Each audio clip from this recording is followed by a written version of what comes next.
I'll be. So, sir, we shall begin. Right. Distinguished professors, esteemed scholars, and respected students, good evening to you all. As we approach to the conclusion of this intensive and enriching academic discourse, the European Union Indo-Pacific Jean Monnet teaching model, as the coordinator of the program, I extend a sense of gratitude on the reflections and extraordinary lectures. Over the past 2 days, we have had the extraordinary privilege diving deep into the evolving dynamic between the European Union and Indo-Pacific region through the lens of the legal policy and legal frameworks, innovations, and strategic cooperation. This 40 hours crash course has illuminated how the European Union being shaped and how it's shaping its relationship with the vibrant and the diverse region. With a special attention to European Union and India investment relations, that's what we have explored yesterday, the legal landscapes and the immense potential for the future bilateral investment treaties, especially in the context of European Green Deal and the digital market regulations. These rules are not just legal instruments or policy initiatives. They are transformative tools that will define sustainability, fairness, and innovations of the global trade and the cooperation in the coming days. Thanks to the clear and compelling presentation by Professor Desailly and the Dr. Sébastien, we examined the complexity and the ambitions of the European digital strategy, particularly through the Digital Market Act, Digital Service Act, and the path-breaking Artificial Intelligence Act of the 2024. These insights challenge us to think critically about the platforms, regulations, consumer rights, and of course, the labor rights in Europe and ethical boundaries of the innovations. Furthermore, our session on the Green Deal and Corporate Sustainability Due Diligence Directive, Zero Deforestation Regulations, and Carbon Border Adjustment Mechanism will be discussed today, and it will underscores how unilateral EU measures influencing of the global trade, setting high environmental and human rights standards that affects the business and the government worldwide, and no one can ignore it. What makes this program truly unique, it is not only that a caliber of its content, but it is also inclusive and accessible by nature. By opening a virtual doors to the students, scholars, practitioners, and experts from across Indo-Pacific at no cost. This initiative fosters genuinely a global classrooms. It strengthens a bridge between European Union and Indo-Pacific by empowering the next generation of thinkers, leaders, and the law and policy. This collaboration between the UC Leuven, St. Louis, Belgium, and University of Mysore brings together academic excellence, global perspectives, and shared values.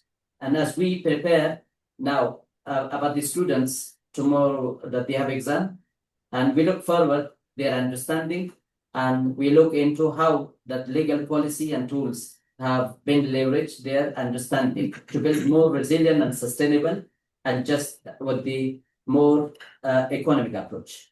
On behalf of the organizing committee that includes Professor Desailly and Dr. Sébastien and Professor Benjamin, once again, we extend our congratulations to all the participants for their commitment and curiosity that they have engaged with us throughout the course. And we shall begin. So I have the privilege now to welcome Professor Desailly to begin the first hours of the today's program, and it will be followed by Dr. Sébastien. Sir, the floor is yours.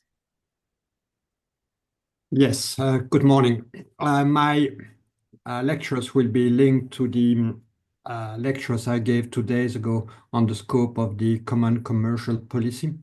And I mentioned that in addition to trade treaties and investment treaties, such as the ones being negotiated today between the EU and India, there are also a number of specific legislative instruments covering the control of investments as well as anti-dumping measures. So my lectures will focus on these three specific legislative instruments. Just as a reminder, the common commercial policy derives largely from the WTO arrangements, and that policy is the interface between an extremely integrated internal market where goods and services and capitals cross borders every day internally, and the EU external trade partners, among whom India. So the consolidation of the internal market is making Europe an extremely attractive place. Let's imagine that an American company builds a plant in northern France. The products produced in that plant could reach the other national markets across Europe extremely easy because there are no more borders. Of course, there is a nexus between the globalized economy. That's that's at the heart of these lectures, and the internal market approach.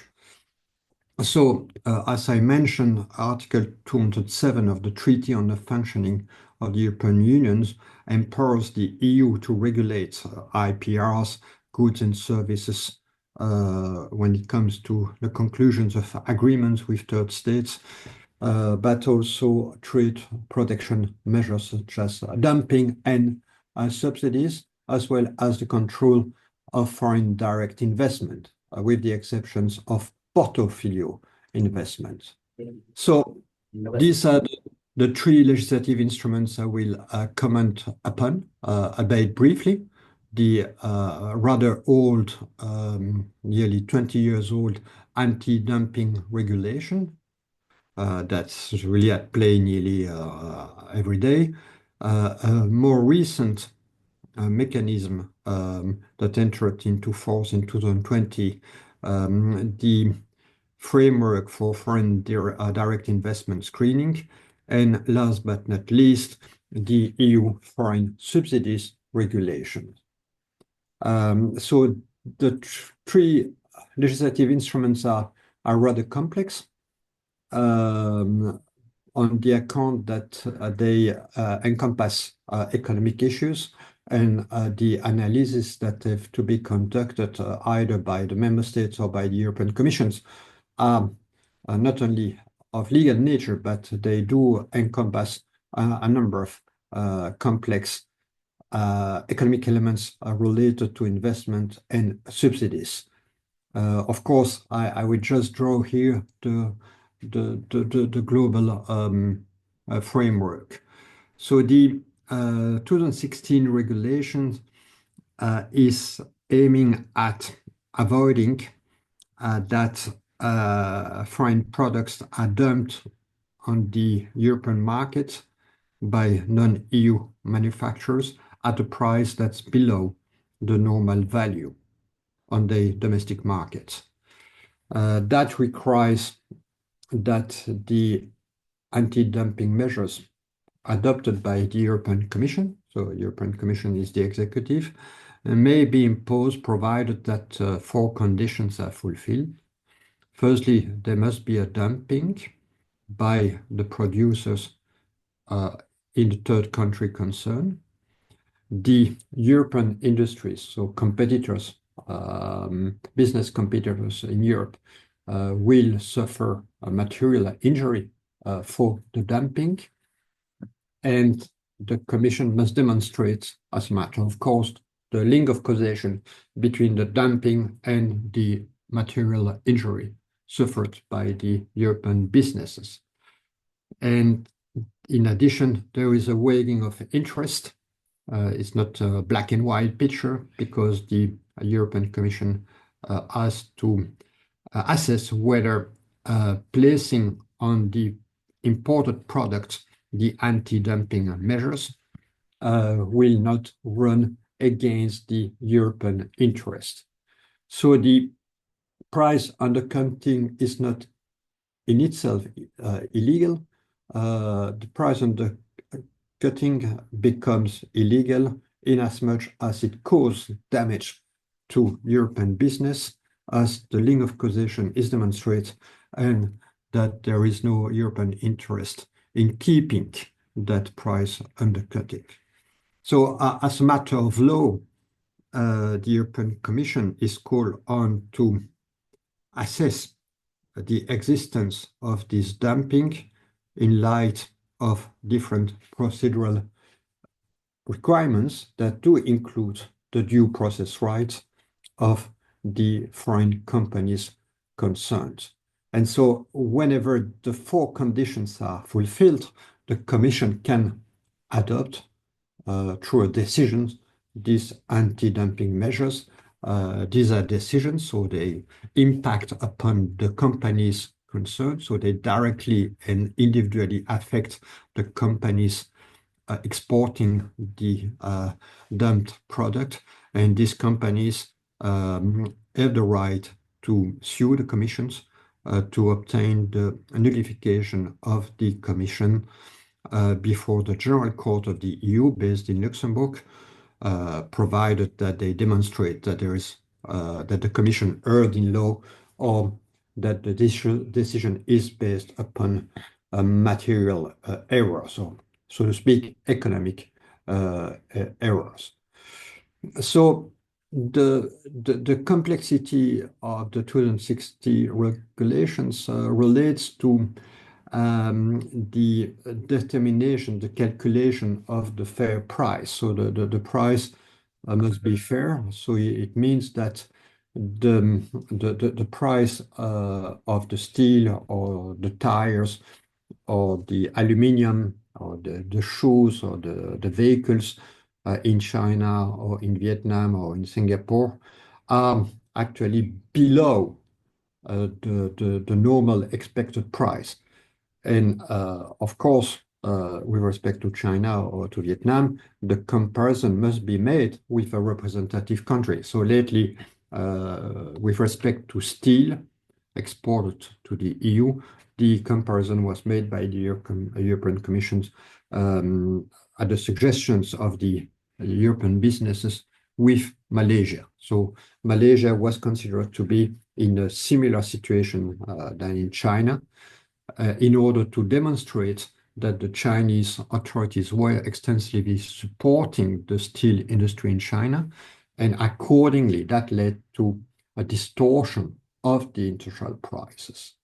So this is indeed a complex calculation on the account that it's difficult to prove that foreign companies charge lower price for their export markets than for domestic customers. And that must be based on estimates.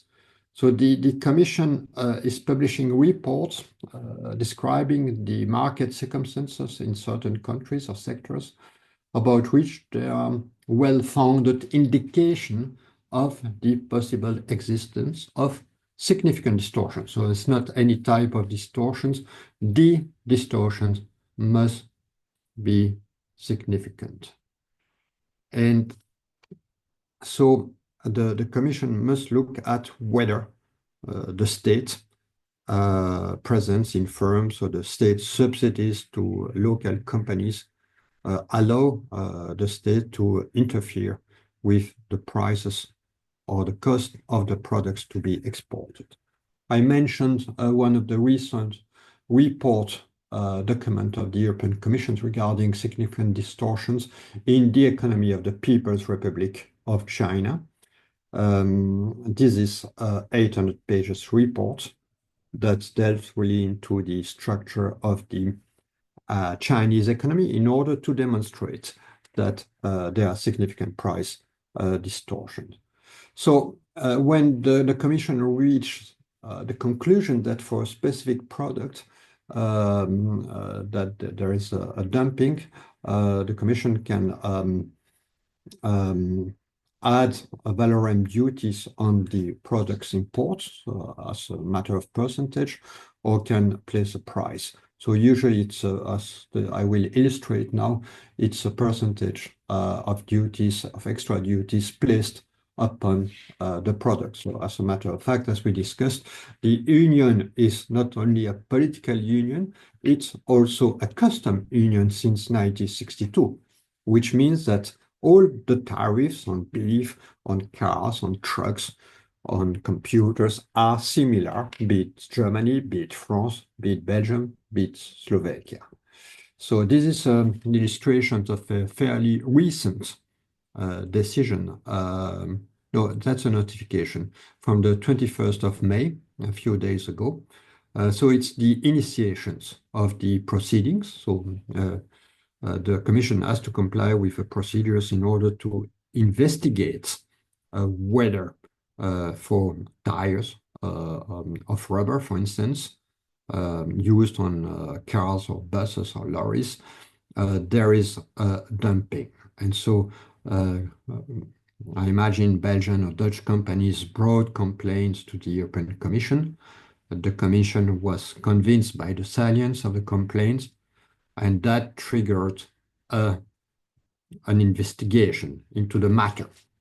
And that investigation is leading to a notice, and that notice has been published a few days ago in the official journal. Also, a few days ago, the Commission enacted a specific regulation. So it's an implementing regulation. So it's like an executive decree imposing a definitive because the proceeding came to an end, anti-dumping duty on iron and steel products imported from the People's Republic of China. So this is the structure of the regulations. As you see, the European Commission, in accordance with the powers granted by this legislative instrument, so the regulation of 2016, it's a legislative instrument that has been adopted, as we've been explained at the outset of the lecture, by the European Parliament and the Council on the 8th of June 2016. Then the Commissions explain the ways in which it has been applying the procedures. It has been abiding by the right of defense. It has been listening to the arguments put forward by the Chinese authorities. And it reached a conclusion that an anti-dumping duty must be imposed on imports of tin, mill, flat roll products, and so on, and according to the custom codes. And one can see in the second column that the tariffs, so extra tariffs in addition to the usual 20% tariff, will differ from one company to another company. And so there is a residual tariff of 62.3% for all other imports originating from China. So, of course, such a regulation can create international tensions. Another example from April, early April, is the anti-dumping duty on import of another type of iron, but originating from other countries, Egypt, Japan, and Vietnam. So the Commission conducted the investigations regarding these three countries, regarding the ways in which the price were distorted, and in substance, it imposed, similarly to the Chinese regulations applied to the Chinese exporters, anti-dumping duties on a number of steel products. And one can see that the anti-dumping duty varies from the Egyptian companies are facing a rather low tariff of 12%, whereas Nippon Steel Corporation, that apparently got extra advantages at home, their products are subject to a 30% anti-dumping duty. And so these executive regulations are subject to litigation. And so it is, as Sébastien Fassiaux explained the first day, national courts are not competent to review these are EU legal acts. These are acts adopted by the executive of the EU. And so the claimants, so the companies, it can be Tokyo Steel, Nippon Steel, because they have standing, they have an interest in the case, they will have to lodge their claims before the General Court. And the General Court is going to review whether the European Commission has been complying with the procedural requirements, whether the price distortion analysis has been conducted truly, and whether the statement of the reasons really address the arguments put forward by Tokyo Steel or Nippon Steel or its steel companies. Second, FDI. So many countries in the West, Australia, USA, Canada, have been developing a screening mechanism to assess whether foreign investment entails potential risk with respect to critical infrastructures, defense, sensitive technologies, or any sectors that's crucial for national security. As we immediately stressed, Europe is developing very quickly its defense. Yesterday afternoon, the ambassadors of the EU in Brussels reached a major agreement on a new financial instruments to boost the defense industry in Europe. So the projects of defense, new tanks, new drones, new airplanes will be subsidized by a fund that endowed with 13 million. So that's the latest news in Brussels. It's breaking news. 13 billion euros fund that will support. So as one imagine, there is a lot of security concerns today. Europe is developing very quickly its defense for the war taking place since 3 years in Ukraine, bordering several member states, and the conflict in Gaza, not really far away from one member state, the Republic of Cyprus. So there are growing concerns that certain foreign investors may seek to acquire control of EU companies that supply critical technologies or hold sensitive information, such as artificial intelligence. I will come back to this issue with Sébastien Fassiaux, and that might undermine the security or the public order of the member states. In contrast to anti-dumping, it's full exclusivity. So the Commission is really on board. It's empowered by the EU lawmaker to conduct the investigation and to sanctions the naughty companies that have been distorting the price. All right. Here, given that state security, the member states are competent. State security, it's the national sovereignty. And similarly, the Indian Federation is in charge to define what is security. I imagine it's not the state of Andhra Pradesh or Kerala that will decide what's the national Indian security. And it means that often foreign investments are taking place across the board. So a Chinese company could purchase a German company, but with all its subsidiaries in France, in Czechia, in Slovakia. So several member states could be interested in screening the foreign investments to assess whether the control by the Chinese companies, a state company, for instance, is not likely to hinder their national security.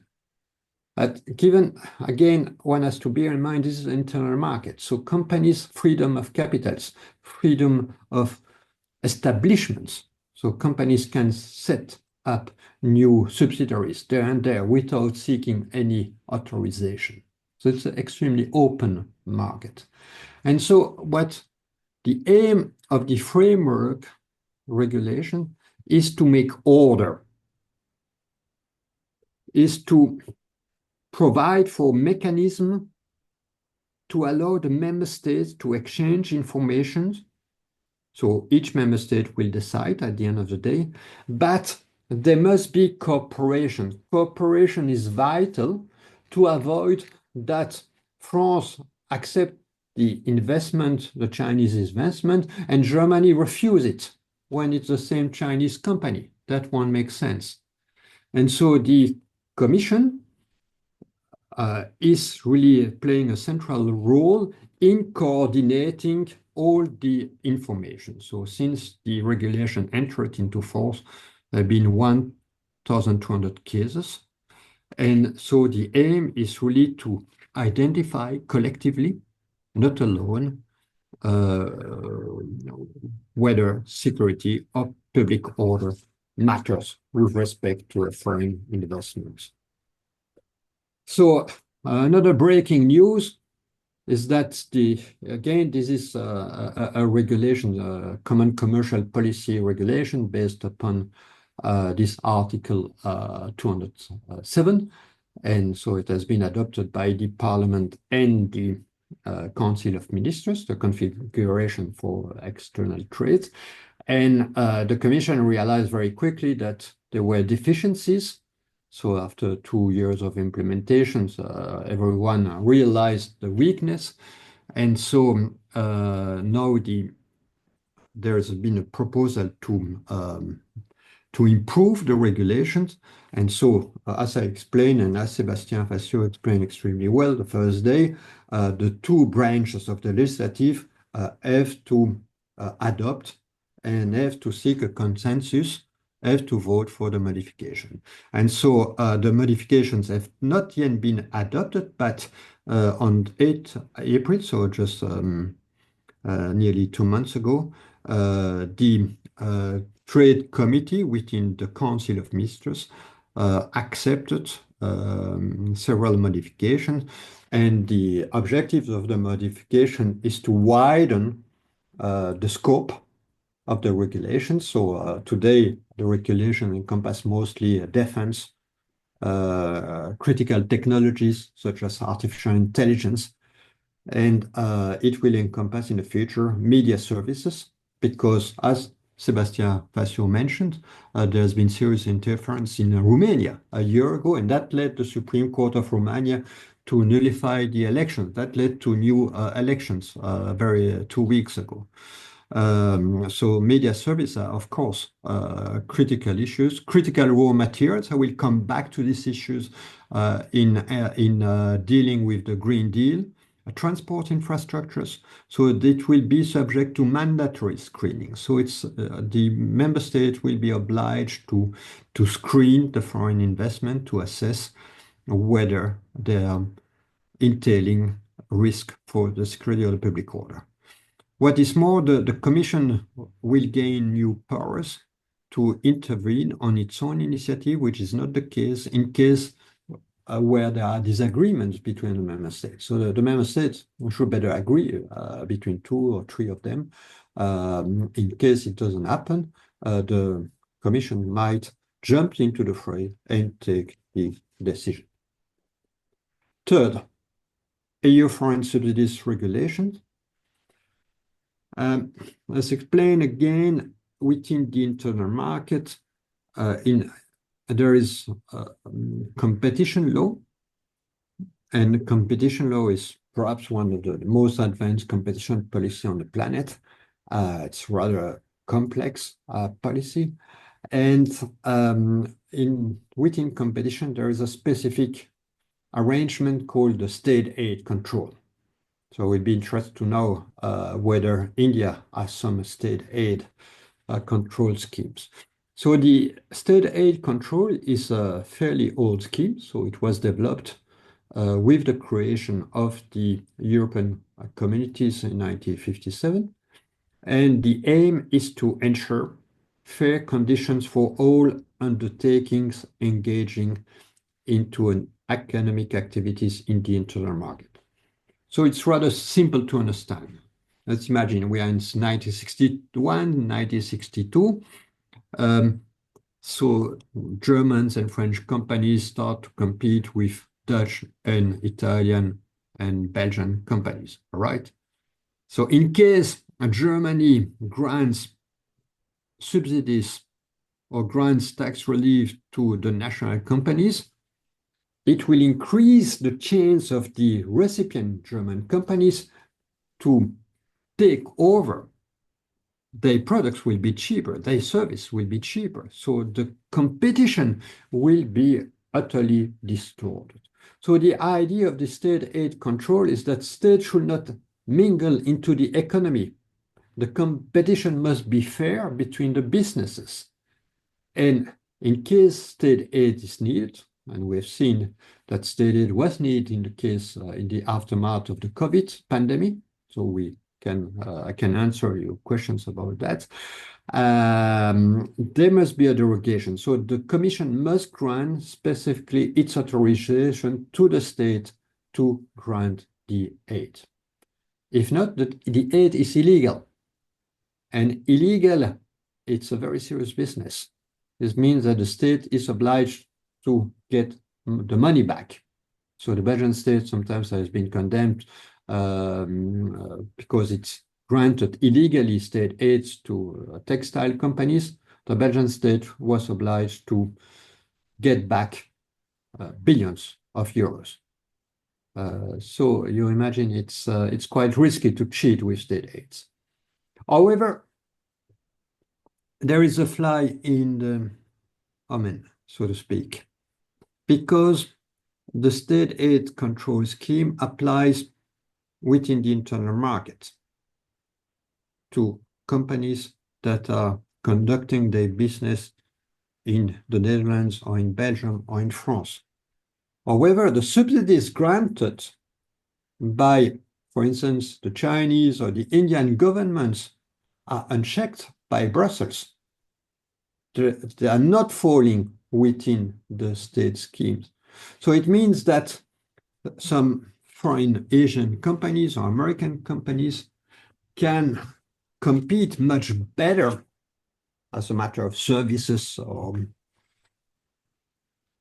goods in the internal market because they got subsidies in New Delhi or in Washington, D.C. or in Brasilia, and these subsidies are not subject to scrutiny. So to speak, there is a gap. So the idea of this fairly new regulation, foreign state subsidies, is to enhance a common playing field, that the European business have not to suffer from distortions of competition because foreign states are supporting financially their companies. And so it means that every foreign subsidy that may distort the EU's internal market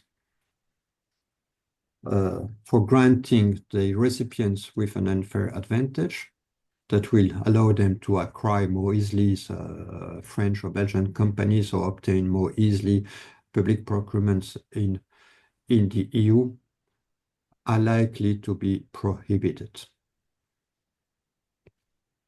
So it's the control. So it has somewhat external effects. So that's what we discussed at length by Sébastien Fassiaux with the RGDP yesterday, is that all types of regulations or regulatory approach is impacting upon the foreign businesses. So the idea here is to ensure this level playing field for all companies operating in the single market, be it an American company, be it an Indian company, be it a Chinese companies. All companies must be placed upon equal footing. So Chinese companies welcome to acquire other Belgian companies or trying to obtain a Flemish or a Walloon public procurement, provided that there is no Chinese subsidies at the outset. So the regulation readdresses such distortion and is closing this regulatory gap. It has been based upon two provisions, the internal market provisions and the CCP provisions, 114, 207. And so, interestingly enough, of course, the scope is limited to concentrations, mergers and acquisitions, but if one looks at the economic developments, there are many mergers and acquisitions taking place, but also public procurements. And so Europe is a big market for public procurements, given the sheer state interventions in the economy.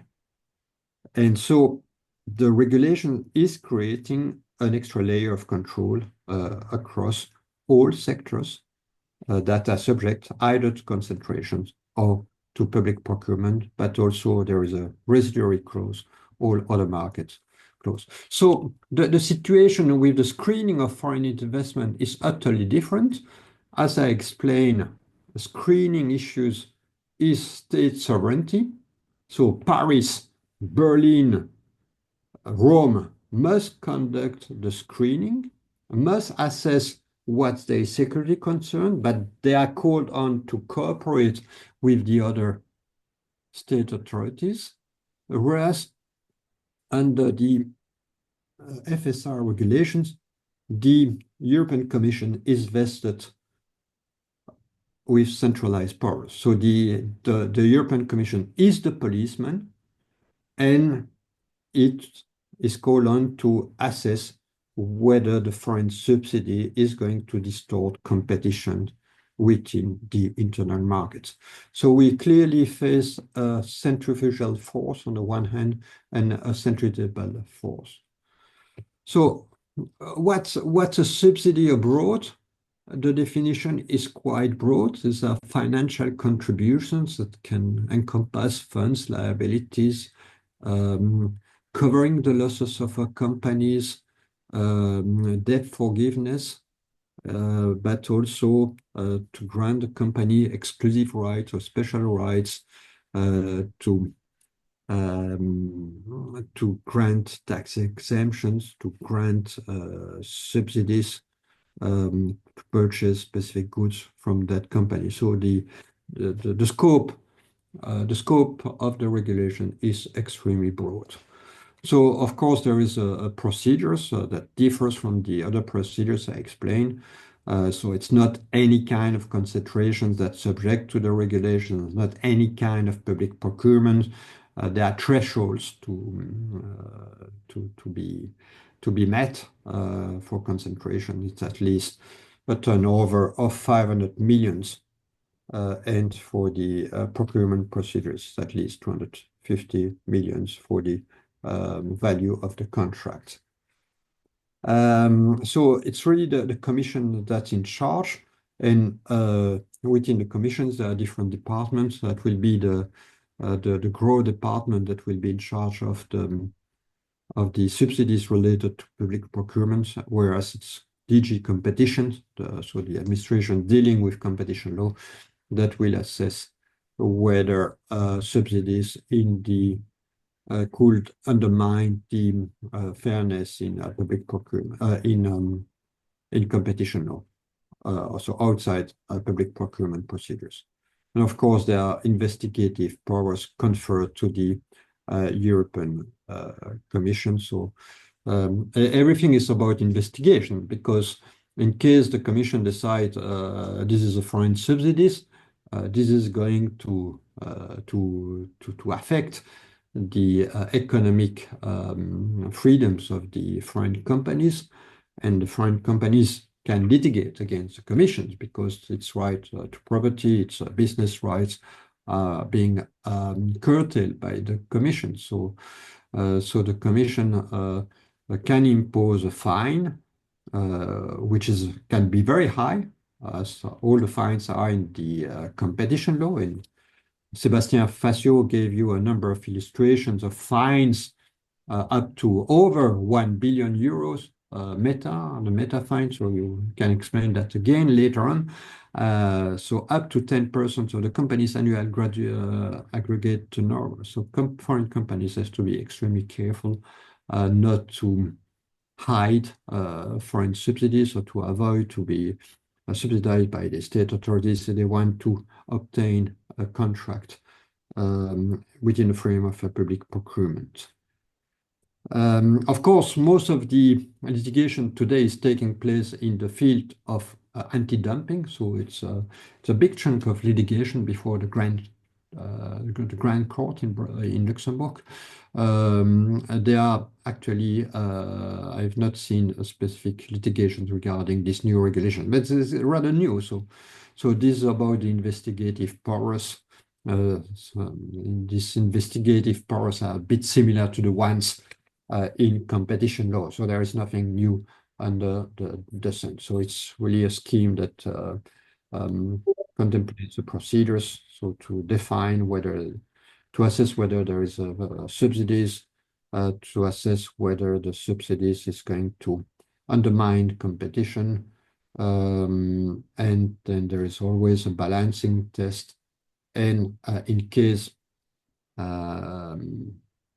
the answer is in the affirmative, the Commission can adopt redressive measures or obtain commitments from the foreign companies in order to avoid distortion.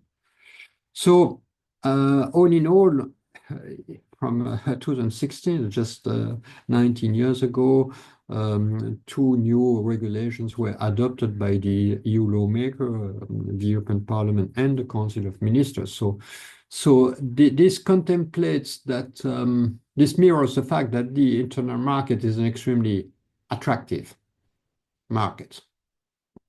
And it has been attractive for metal companies, for instance, as you're aware. And in order to maintain fair competition, the EU has to develop new instruments to ensure fairness. And that matters because we cannot live in an open economy if we are more Catholic than the Pope. I don't know whether this expression makes sense to you, but we are Catholics. We are more Catholic than the Pope, we might kill ourselves. And so the politicians, the regulators, don't want that the companies make harakiri, that they commit suicide. So that's why there is a need to develop these instruments to screen whether foreign investments is likely to give production secrets regarding drones or missiles or tanks or weapons or whether the foreign companies is really heavily supported by subsidies or whether its products have an advantage. So at least 3 angles that do complete each other. And so at least now, just in a few hours, we've been highlighting the importance of trade agreements that do regulate not only tariffs, but do also try to provide a common playing field with respect to labor protection, to consumer protection, to agriculture, to phytosanitary measures. And then internally, there are these 3 regulations aiming to ensure fairness. I'm finished. So if there are any questions, I think it would be better that I answer immediately your questions. If there are no questions, yes. Yes, I'm listening to you. Yes, is there any questions from audience? We're looking Yes, there is a Venita Supra Mianyan Ganatapa. Venkata Subramania. Ganapati, yes. Yes, please. We are listening to you. Is there any technical issue? We cannot hear you. Yes, Venkata Subramanian. Yes, you can now speak. Apparently, the Yeah. Yes, you can go ahead. microphones might be muted. No? Yeah. Yes. Sir, in case of a FSR, foreign subsidy regulation, I think there are some issues in mergers and acquisitions, public procurement, and its interaction with the existing World Trade Organization. So, what is your opinion about it, sir? Well, it seems to me that no third state has been lodging cases before the World Trade Organization panel with respect to that regulation. So,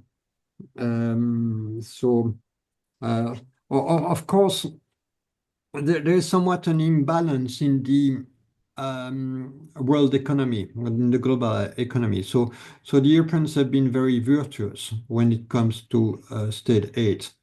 So since the 1950s, they decided to develop a very robust state aid policy in order to avoid any unfair competition between the French and the German companies and the Dutch companies. And that was making sense in order to create this market. And so when I was a child, the market was rather limited. So we were mostly consuming Belgian products. In the course of my life, I've seen this market opening, and whenever I go to a supermarket, most of the products that I consume, they are from Greece, from the Netherlands, from Germany, from France. And so when it comes to technologies, the products are imported from outside Europe. And so the fact to be very virtuous at home means that the companies, the business, the foreign business wanting to intervene in the internal market, in obtaining the contract from the public authorities or in acquiring national companies of a certain size, must play according to the same rules. So that's the rationale. It's not to oblige our business to commit suicide. So the issue, of course, is whether such arrangements comply with the World Trade Organization.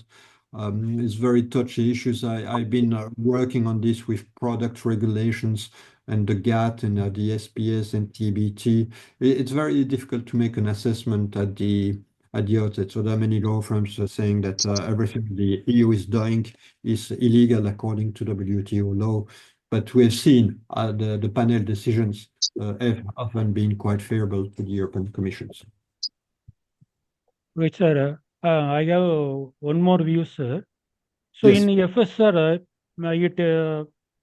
it has high volume of notification and submission, sir. Can we avoid it, sir? For Sir. the subsidies regulations. Yes. Yeah. So if one is above the threshold, the companies must notify the European Commission, so it's centralized. But I don't know the practice, so I cannot. No, I cannot answer exactly, but they have to comply with the procedures. The regulation provide for a sanction in case the company. So it's a bit the similar reasoning. So the Belgian authorities grant a tax reductions to a specific Belgian companies to support it financially, to avoid bankruptcy.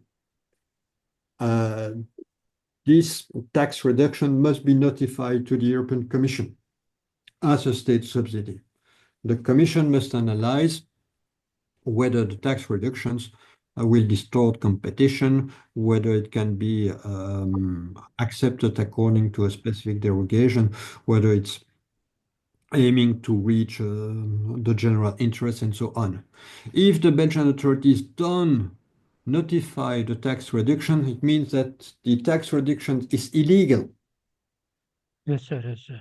And so all the benefits entailed by the tax reduction, let's say it's 500 millions, the Belgian state is obliged to get back the money. And so for a company that's close to bankruptcy, if they have to pay back 500 millions of tax that they didn't have to pay, that's a very huge challenge. So it's a bit the same. There is, for a legal system to work, there must be a sanction. The law without sanctions it's unworkable. And the sanctions is either penalties, but its notification process is compulsory. So if state authorities are cheating with the notification process, it seems that their activities are illegal and they have to pay back. They have to go to the companies getting the advantage must get back the money. But here it's more complex because it's foreign authorities that have been granting the subsidies. The two schemes are not entirely similar, but the rationale is to place foreign subsidies upon equal footing with domestic subsidies. Okay, sir. From my point of view, there is many submissions are incorrect and inconsistent. Hmm. So is it right, sir? What is your suggestion, sir? That's In case of FSR.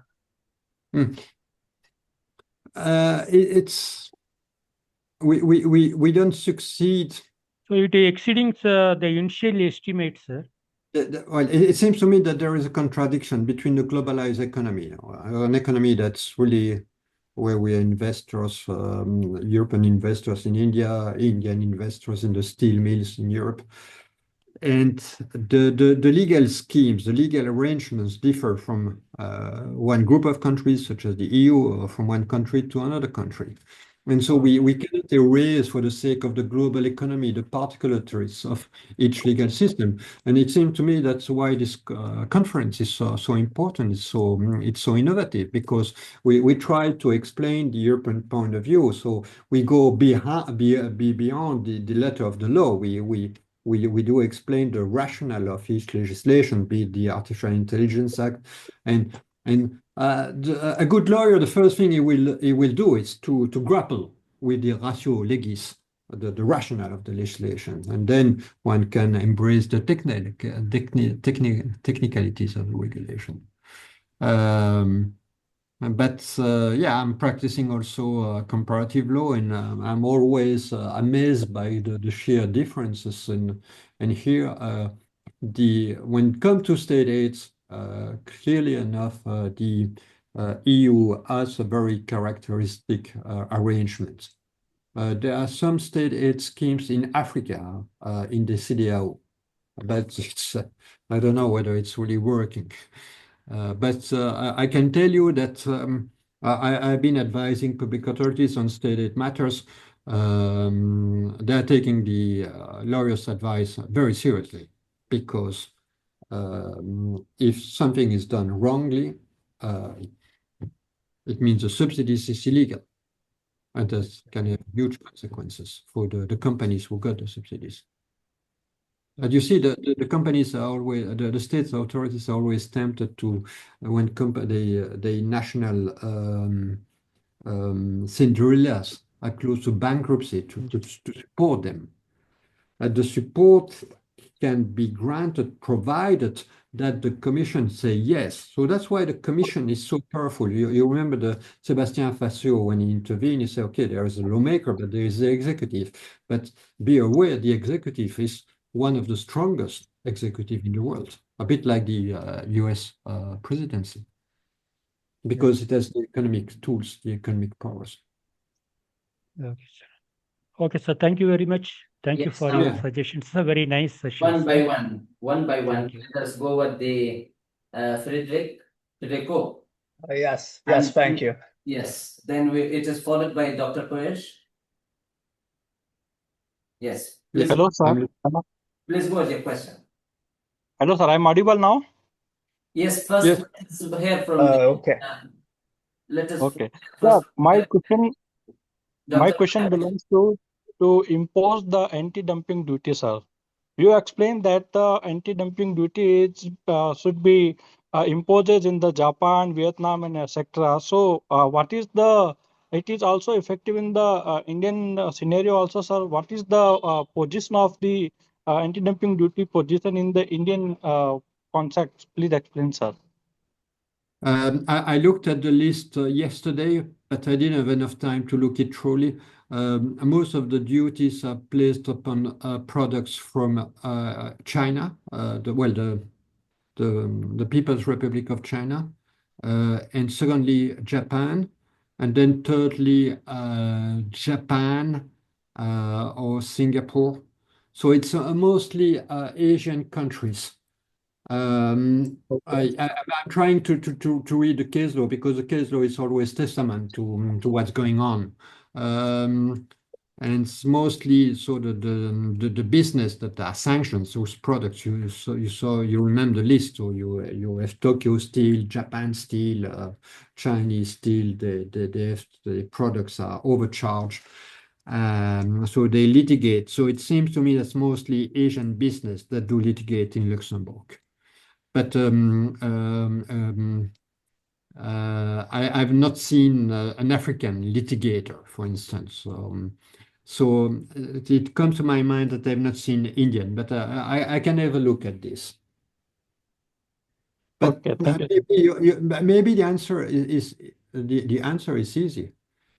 Is that as the European Commission's report on the structure of the Chinese economic highlights that there is really an interference of the public authorities in China into the economy. So you have many state companies, but in addition, even with private business, the authorities do interfere. Whereas perhaps in India, the situation is completely different. So I've not seen a report like the one on China about Indian companies or the interference of Indian authorities into the price of the goods and the services. But the comparison will be very interesting. So that's why we have been conceiving these lectures as a very first steps in the cooperation between our two universities. Thank you, sir. Thank you for reply, sir. Yes, now we are looking for Federico, I don't think so. Yes, thank you. Yeah, please. Professor, I wanted to ask you, in the context of anti-dumping investigations involving so-called non-market economies, where the European Commission is supposed to select a reference or analog market economy to determine we could say the normal price of a good, can appellants before the Court of Justice of the European Union legally challenge the Commission's choice of the reference economy? Or is the Commission's selection of that reference economy considered a matter of discretion and not typically subject to judicial review by the court? Yeah, I think I read several judgments. I didn't read all the judgments because the attorneys practicing this anti-dumping in Brussels, they just do exclusively this. My profession is a bit different from these attorneys because I tried to cover the whole EU legal order from foreign affairs to defense to environment issues. But it's a good point. The claimant can stress that the reference, the country of reference, has been wrongly chosen, and that's why the Commission is extremely careful in picking that particular country, because of course it's easier for the commissions to make a comparison with a similar country than to delve into the economic structure, because the Commission cannot get access to the data, you know. So if the price of the steel from Malaysia is much more expensive than the price of the steel export from China, and the two economies are rather similar when it comes to steel production, then obviously there is a price distortion. And I imagine that it will be easier for the civil servants to work.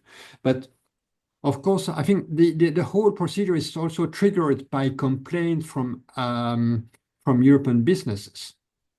They look at the price structures of the competitors, and so they realize that's not possible, that they succeed to export to Europe shoes at 50 cents, whereas or Italian shoes or Spanish shoes cost 35 euros. you know, when you look at the price, Yeah, there is much more than labor. But as a matter of litigation, yes, it will be clearly possible for the claimant to challenge the European Commission's decisions on the ground that the country of reference has been wrongly chosen. Of course, the General Court can argue that there is some leeway. So I imagine that the legislation is giving a bit of leeway in that respect. But see. yeah, thank you for. I will look more carefully in the future about that. Don't worry. Thank you. Thank you for your insightful answer. Thank you. Yeah. So, is there any other questions? So, among the audience?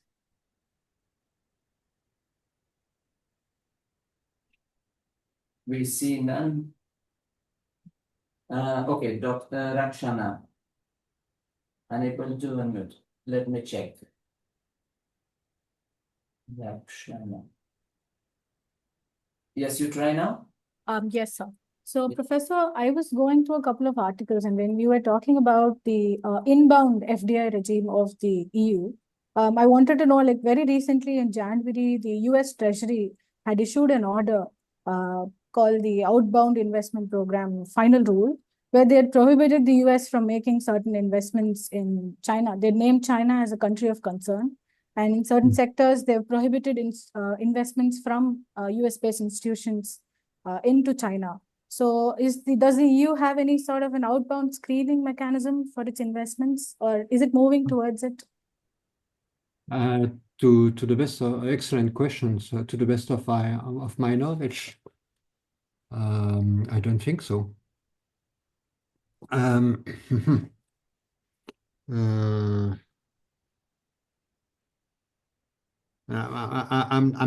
really unsure that I've seen legal instruments, a regulation of that type.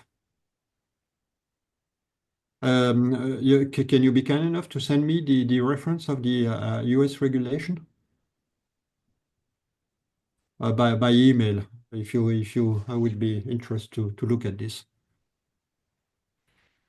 So something I didn't mention at all that could be of interest is the sanctions adopted by the Council of Ministers, not the Commission, within the security policy. So it's a council which is in charge. And so there are many Russian oligarch, Iranian businesses, Iranian institutions, but also Venezuelan institutions that are subject to sanctions. It means that their funds are freeze. So next to my university in Brussels, there is a Euroclear, and there are 252 billion euros of Russian funds that are freeze. So that's another. So it will be difficult for Belgian business to conduct business with Iranian institutions that's subject to sanction, because it will be extremely difficult. But it's maybe next time we do such a program, I will focus also on the sanctions, economic sanctions adopted by the Council within the frame of the security policy. Right. Is there another question?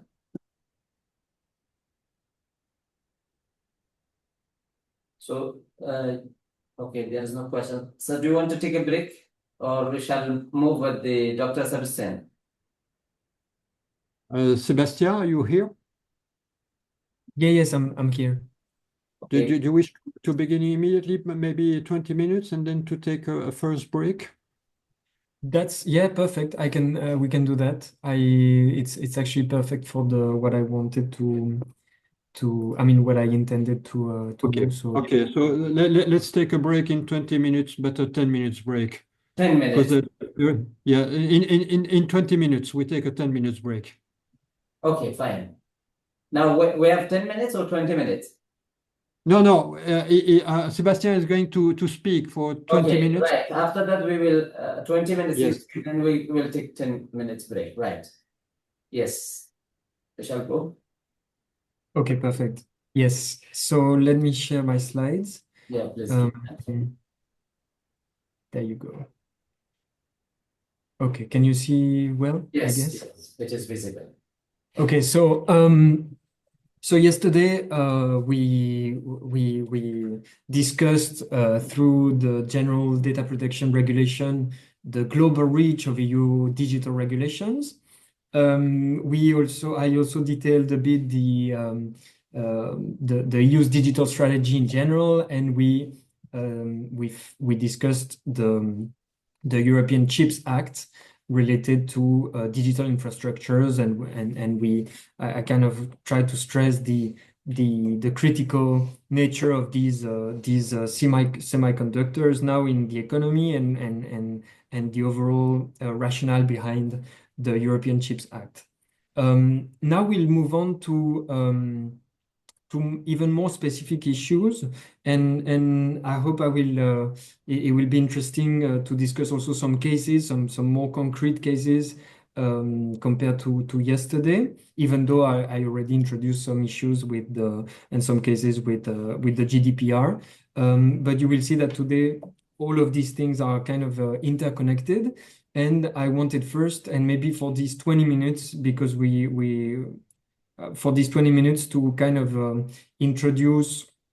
Today we will focus on the online platform regulations and the regulation of AI, of artificial intelligence. But before that, and maybe for these 20 minutes, just to give the context of the European data strategy, I will not go very deep on this, but I think it's very interesting because, as you know, data is obviously not only personal data, but data in general is becoming increasingly important in the economy. And so I just want to explain some issues that have been identified by the EU in this area, because it's actually relevant for later on the discussions on competition, for instance, in digital markets. So the European data strategy is really the framework and for data governance in Europe, and in 2020 it's still I mean, it's not that recent now, but it's still in very relevant, the data strategy that the European Commission detailed back then. And the idea, obviously, again, in the context of the EU, is to create a single market for data, so to enable that data, not only personal data, but different kinds of data, and I will come back to that, can freely flow between the different member states of the EU, to enable innovation, to enable the development of new markets, to enable competition, and all of that in line with European values and fundamental rights. We discussed yesterday fundamental right to privacy, for instance, but we also discussed the balancing exercise to conduct with other fundamental rights. A key feature of the European data strategy is, and in this context, is the creation of what the EU, the Commission coined as the data spaces. So I will come back to that later. But in this data strategy, the European Commission explained that indeed the volume of data produced between back in 2018 and until now has exponentially, or was expected to exponentially increase. And I will focus on some issues here.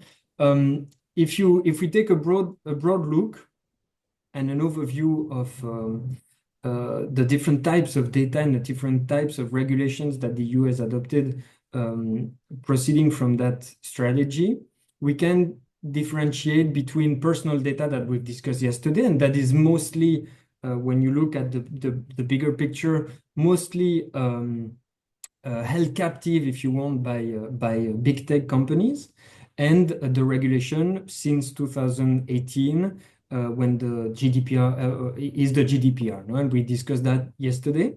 And clearly here, the European Union and is not a very big actor in personal data.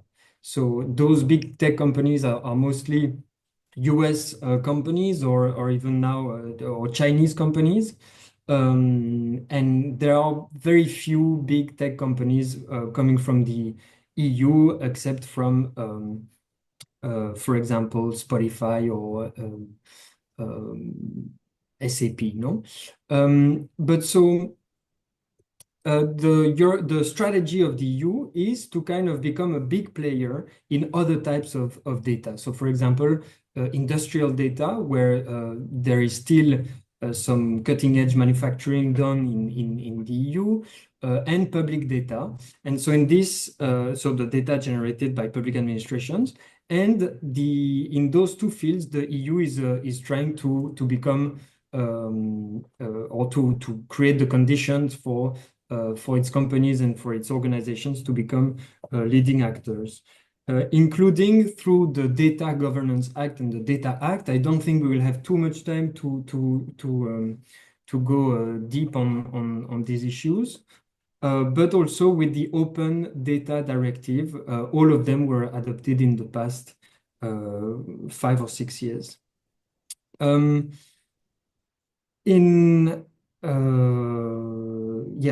doing so, the idea with those acts is to kind of create innovation opportunities in different sectors, in B2B, B2C, B2G, so business to government, or even government to government.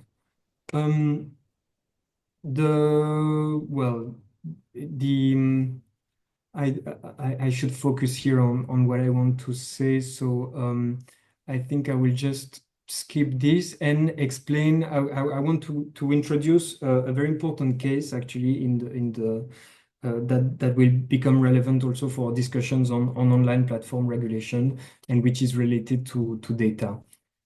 So in the strategy, the European data strategy, the Commission identified a set of issues that currently do not enable, or that back then in 2020 did not enable innovation in this space, and that the strategy is trying to curb. So the first one is the availability of data. I mentioned already that, for example, big tech companies hold huge data sets of personal data captive, and they do not necessarily enable for innovation in this space. There are also huge imbalances in market power between companies with regards to data. And I will explain a very important case related again to Meta. And actually, there's also issues in terms of data interoperability and the quality of data sets, of data governance. And that's what the Data Governance Act and the Data Act is trying to do, is to create frameworks to enable through data infrastructures and through specific rules to enable that this data is being shared between relevant actors. But let me explain, when we talk about imbalances in market power and competition on those markets, let me explain a very important case that originates actually in Germany related to Meta. So back then, it was the Facebook group. Now it's Meta. But the German competition authority, the Bundeskartellamt, issued a very innovative decision related to Meta. The German authority took the position that Facebook was dominant on the market for social networks in Germany, and indeed with market shares of up to 95%, or between 80 to 95% on this market. How did Meta, or how did Facebook at the time abuse its dominant position? Obviously, having a dominant position on the market is not necessarily an issue. The issue is when the undertakings abuse of it. And so under German competition rules, which are very similar to the EU competition rules, the competition authority innovatively said that Facebook was illegally collecting and combining the data of its users from different sources. So not only the data generated on its Facebook platform, so on the Facebook social network, but also with its other platforms, so Instagram, WhatsApp, and even Oculus, I think, and also combining that data with data obtained from third-party websites. So I don't know if this is clear for everyone, but when you, even if you're not a member or a user of Facebook or Instagram or WhatsApp, when you go on different websites and you browse the web, and for example, there are those social plugins that you can see here. And even without those social plugins, but with tracking devices like pixels, for instance, or with other types of tracking devices, the Facebook was able and actually still able to combine to obtain data from these third-party websites about specific users, and combining that data with its own proprietary data, if you want, generated on its own platforms. The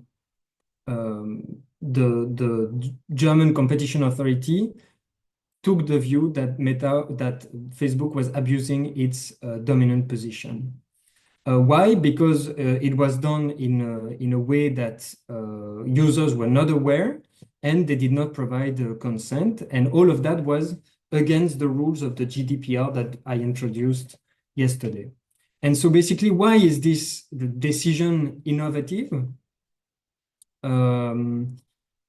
Because so in abuse of dominant cases in competition law, we need to distinguish between exclusionary and exploitative abuses. So an exclusionary abuse is when a competitor is excluded from the market. An exploitative abuse is when, and so there is less competition. An exploitative one is when, for example, the consumers are being exploited in a way or another through paying higher prices and stuff like that. Most competition cases focus on exclusionary practices. And here, one of the innovation of the Bundeskartellamt was that the case focused on exploitative abuse of unfair personal data collection and processing by Facebook.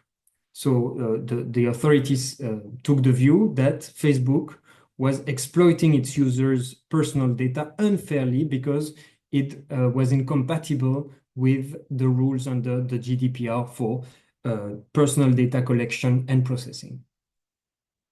Okay, so that was considered a very innovative decision because it was combining competition law with data protection law in a very innovative way. Why? Because usually in competition cases also, the main factor that is being considered are the prices, the consumer prices or the prices charged to other undertakings in the supply chain or whatever, but not personal data. And here, one of the big innovation was that the competition authority was taking into account data protection violations and the German constitutional right to what they call informational self-determination, so very closely related to privacy. And following that, so the Meta was not fined in this case, but they were served a prohibition order, so they could not combine this data anymore. They had to obtain the proper consent under the strict requirements for consent under the GDPR to be able to combine this data. And following this case, Germany adapted its and revised its Competition Act and introduced a new provision, Section 19A, that prohibited this type of abuse of dominance.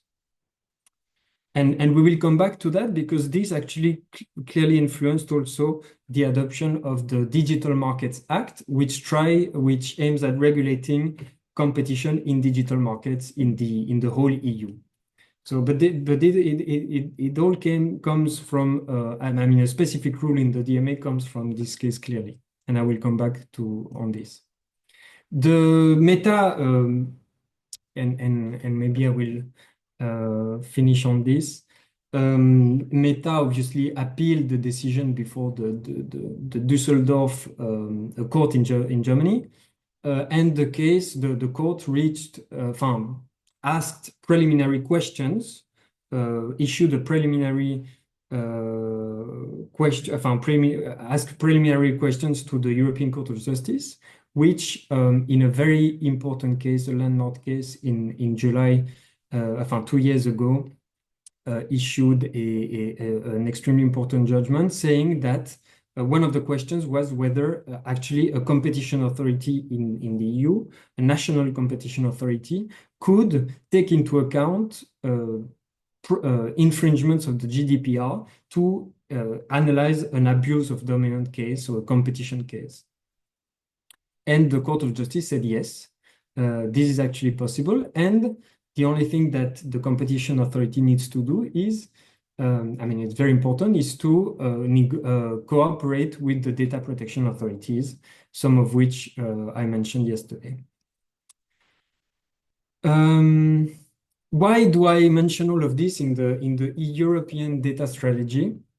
Is because in such cases, very important cases and very recent ones, data is obviously at the core of the issue. No, we see that the competition authorities are looking more and more into data processing and collection and processing of the dominant or undertakings with market power.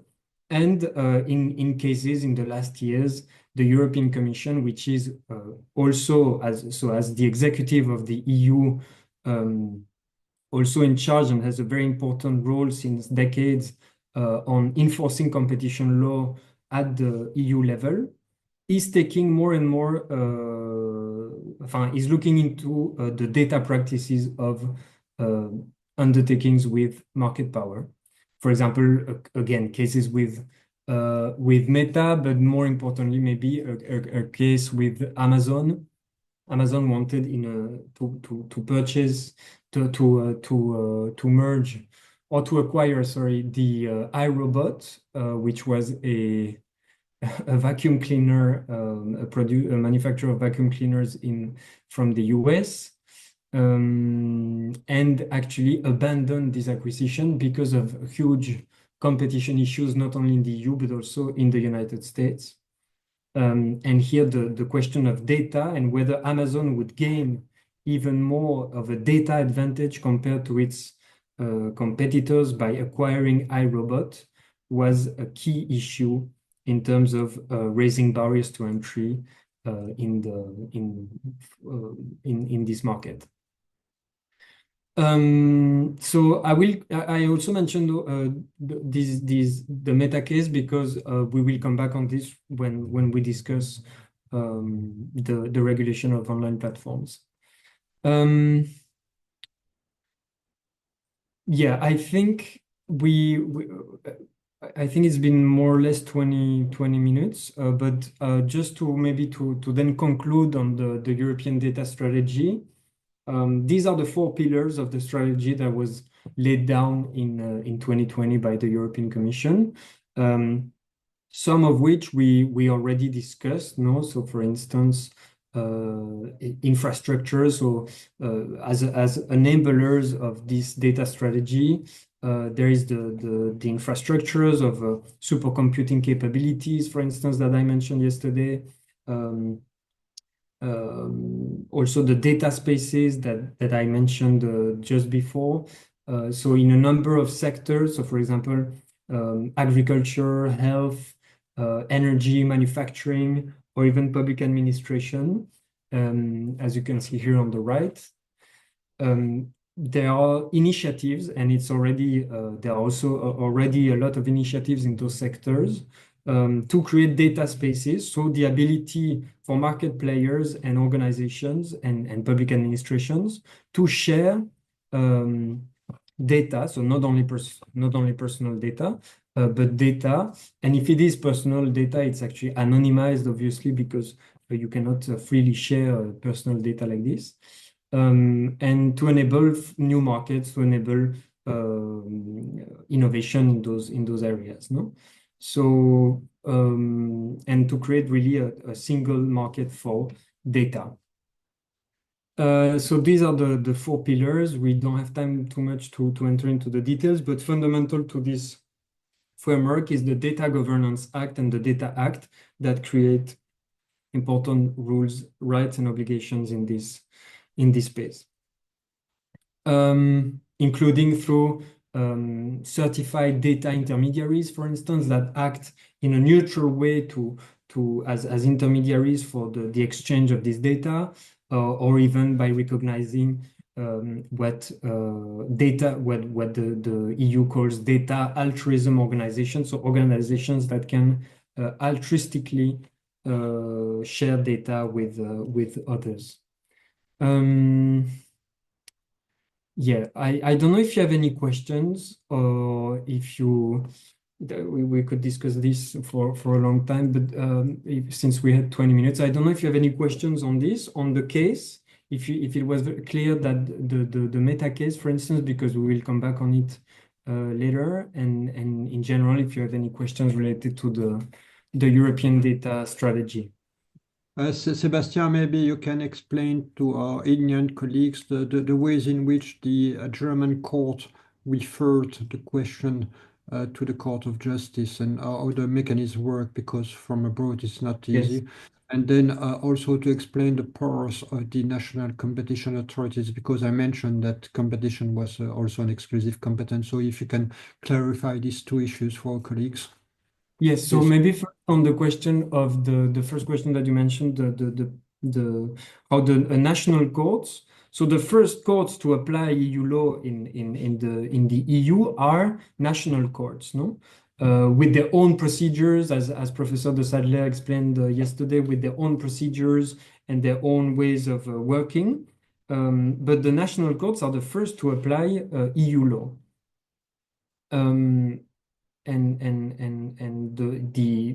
To avoid problems of discrepancies in interpretation of EU law, so that, for example, a German court interprets the GDPR in a different way than a Portuguese court or an Irish court, there is a mechanism called the preliminary references, and so the only court in Europe that can interpret EU law is the European Court of Justice. So one of the key institutions that we mentioned the other day. And so these national courts, just like in the Meta case, the German court asked a question. There was a specific question on of EU law. I mean, several questions. For example, asking about the interpretation of the GDPR, no? And so the German court referred several questions to the Court of Justice of Luxembourg, and the court issued this landmark judgment that I mentioned, interpreting EU law. And around 60% of the cases handled by the Court of Justice of the EU are actually preliminary reference cases in which it interprets EU law as the sole interpreter of EU law. This is to avoid different interpretations of EU law and a uniformity of interpretation, no? So very important mechanism in the judicial system of the EU, and which contributes to the autonomy of the EU legal order. Then on your second question, which was about competition law, which is obviously an exclusive competence of the EU. It is an exclusive competence of the EU, but each member state has related to competition cases that relate only to national markets still have the competence to adopt and here I speak under your control, Professor, but also have the competence also to apply their own competition rules to the national competition issues. No, so the Commission is competent to enforce European competition law when there are issues of competitions within the internal market, so interstate trade and competition affecting the trade between member states. But still, national competition of member states can still apply rules which are very similar to the EU competition rules in their national legal orders. Is that enough, Professor, or do you want to add something on this question? You're mute. I think you're muted. Yes, it's already complicated for us, so we just hopefully it's we succeed in clarifying. Yeah. So we shall look some questions from audience. It is to the participants. Do you have any questions? If you have any technical issues, please let me know. Then if there is no question, we shall take 10 minutes break. Yes. Yes, and then we can discuss the regulation of online platforms and the regulation of AI before Professor de Sarlet continues with other important issues. Yes. Perfect. 10 minutes? Take a break? Yes. Cool. I think Okay. I've not seen any question. Is there any question from the participants? No, this area is a new. I mean, what you have discussed. And compared to the Indian context, that is a new experience for the, I mean, legal framework. That's the reason the question is not. Yeah, no worries. And it will some issues will become maybe a bit clearer when we discuss competition in digital markets. Also, I will mention other cases. Right. Okay. Okay. So we shall take a leave. Okay. Right. Perfect. 10 minutes. We will join exactly by 4:45. What time? What time is there? I mean, for here it's 1 o'clock. 1 o'clock. So 1:10. If it is exactly. Yes. Okay, we have Yeah, 10. there's still there's really a lot of legal issues, and it's late in new country, so we just take 10 minutes. Okay, right. Thank you.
Shall we resume? Yes.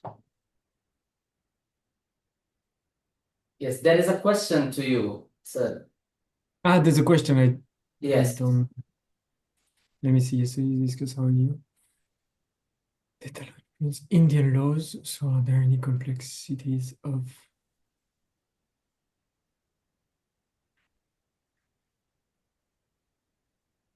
So I mean, so the what has happened, at least with the GDPR, so related to data, so to personal data, is that it's not only Indian law that is that has been influenced. It's a lot of different sets of laws, not only in the Indo-Pacific region. So, for example, even in China, in Australia, in New Zealand, but even in California, for instance, and in Argentina, around the world. So we will see, and I will try to to explain also the relevance of online platform regulation in the EU for the Indo-Pacific.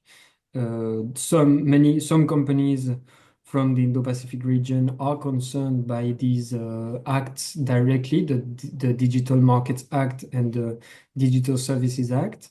But it goes further than data, and then yeah. So let's I hope I answered more or less the question, but let's continue then. Yes, we shall. Okay. Yeah.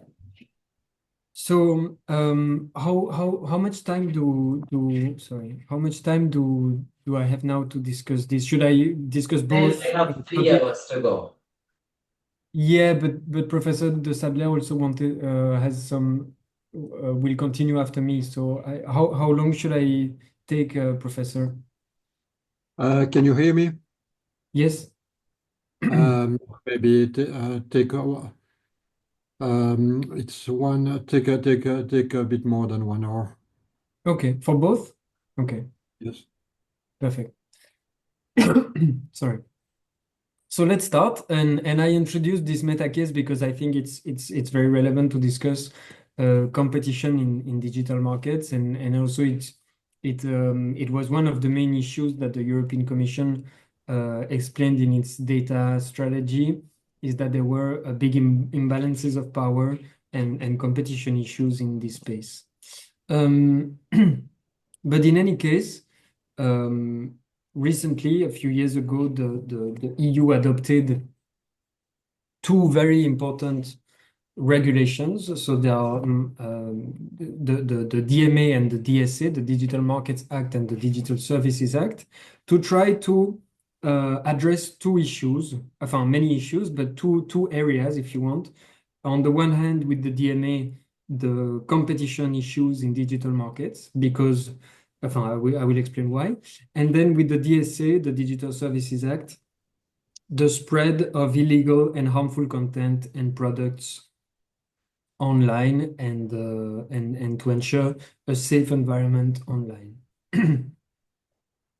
Both concern also companies from the Indo-Pacific, and I will come back to that.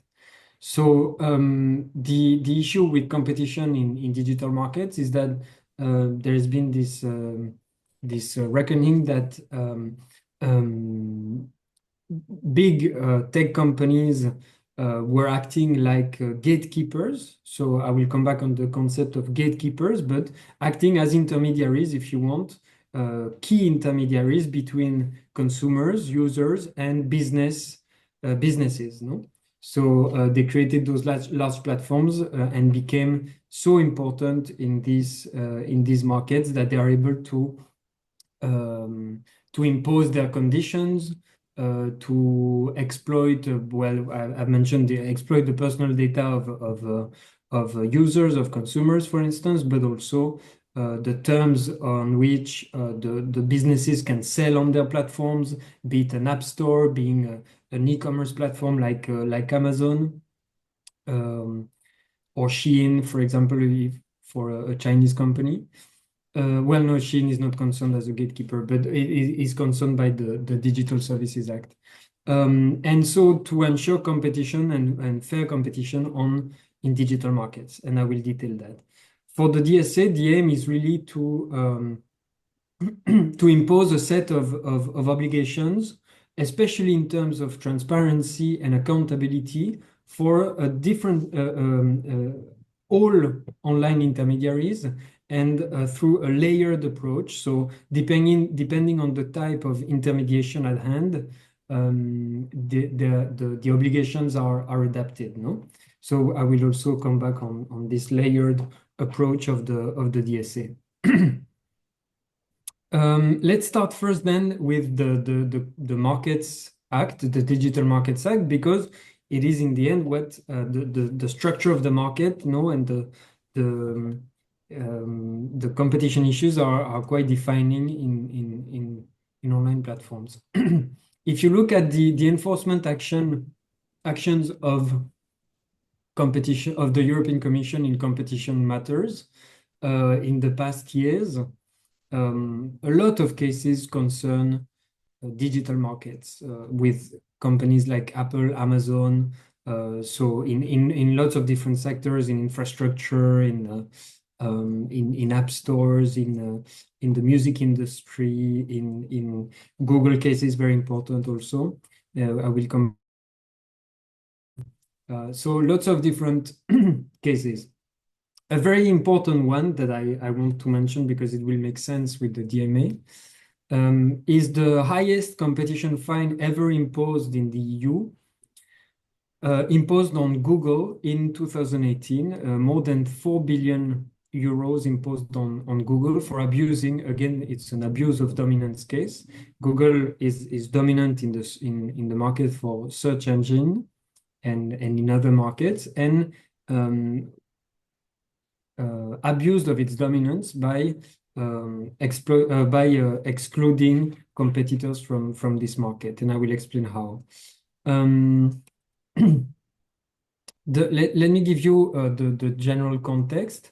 And by the way, the Commission's decision of fining Google more than 4 billion euros was confirmed by the Court of Justice a few years ago. The general context of this case is that it's called the Google Android case, but in reality, it really concerns Google's search engine, no? Google started to see a threat about its position on the market for search engines, and try to protect that market and that dominance through several practices that were considered abusive by the European Commission.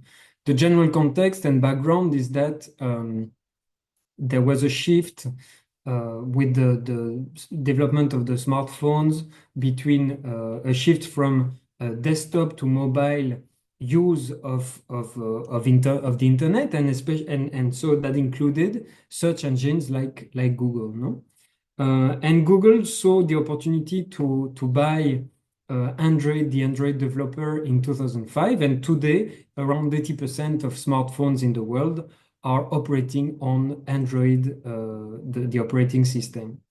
And what are the relevant markets here is as I mentioned already, the general search services, the main market of Google, but then also the smartphone operating systems available for licenses.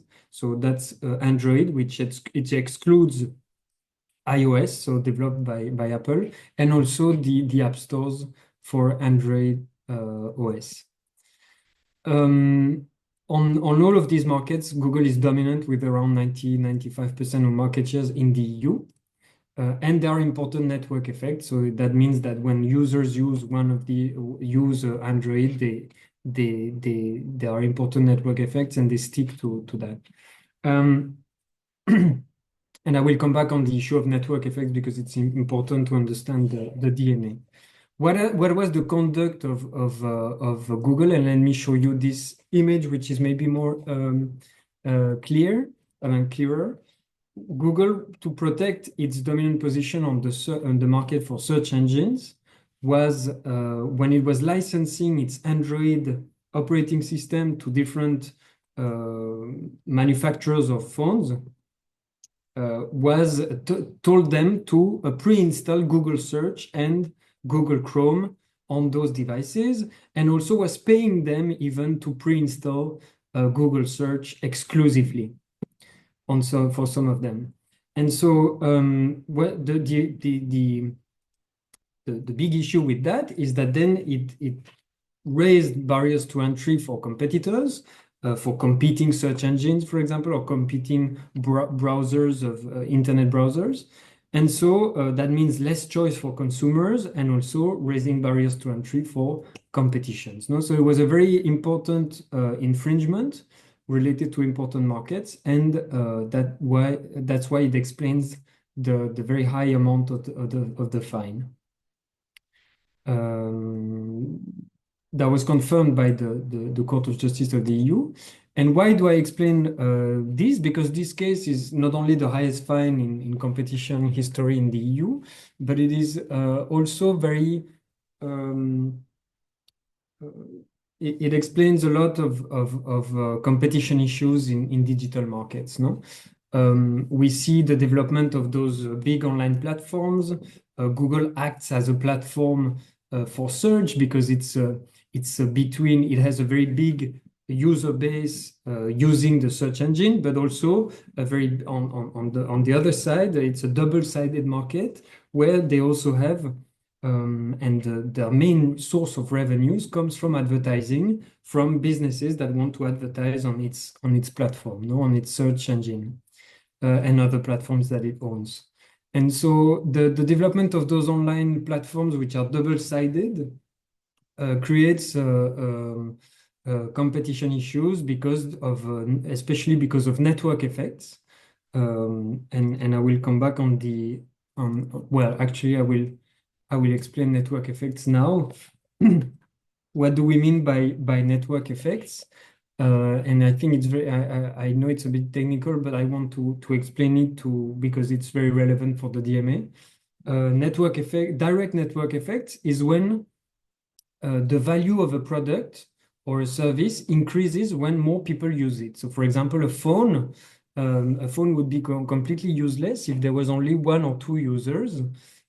Just like WhatsApp, it's becoming more and more valuable as you have lots of users and you can contact people on this network. No,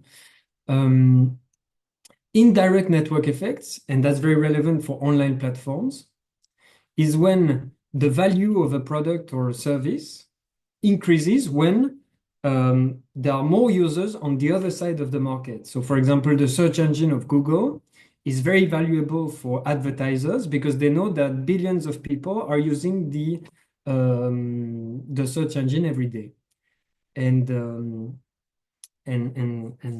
that's the case also for operating systems, and very important case related to Windows, to Microsoft, to Internet Explorer back at the turn of the millennium. If you look at social media, so in social media, it's actually there are both types of network effects. No, on Instagram, on TikTok, on Facebook, you have the two types of network effects. The platforms are very valuable for users who can contact and connect and communicate with other users. And they are very valuable also for advertisers because they know that they can reach a lot of users. But what was the situation in the previous, under classical European competition law? Is that it's more of an ex post competition regulation, no? Just like in the Android case, the Google Android case, the cases take time to resolve. It takes a lot of time. For example, there was another case called related to Google Shopping case. The complainants in this case complained back in 2009, but then the Court of Justice of the EU ruled, the final ruling on this case came only last year. So more than 15 years after. What does that mean? Is that in the meantime, harm is done, competitors are excluded from the market, and consumers are paying higher prices or being exploited with their personal data or whatever, are being harmed. It also creates a lot of uncertainty for platforms, for traders, for advertisers, for consumers, even for regulators. The case law is difficult to, it's difficult related to the case law because specific, it concerns new markets, and so the case law is not clear on those new markets. There's a lack of case law actually.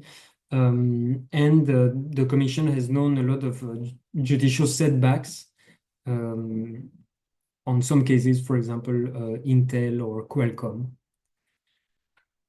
So the European Commission thought, okay, we need to not have only ex post competition regulation on for digital markets. We need something with more teeth, which is an ex ante, what we call an ex ante competition regulation. So being able to conduct investigations more rapidly, which reduces legal uncertainty in the market, and also what the DMA does as an ex ante regulation is also to codify the case law of the Court of Justice in this area. And that's how the DMA came about in 2022. And how is it helping the European Commission in handling competition cases in digital markets? Well, I will explain that after, but first, so this is a regulation. It was relatively quickly adopted, and there are the two first cases are already have already been processed, and the Commission issued fines very recently, last month. So the DMA does not replace the traditional rules of competition in the EU, but complements them for digital markets. It applies to gatekeepers that are designated as such by the European Commission. So that's how it helps the Commission to actually handle the cases, is that there is a set of gatekeepers, and I will mention them later, who are designated as such, and to them applies a specific prohibitions and obligations in terms of competition. The EU Commission is the main enforcer of the DMA. It's in charge of regulating those gatekeepers, those huge companies that have gained market power in the EU. The fines can be consequential, up to 10% of the worldwide turnover of these undertakings, of these gatekeepers, and even 20% if they repeat their infringements. If you look at the revenues of these companies, it could reach really high fines.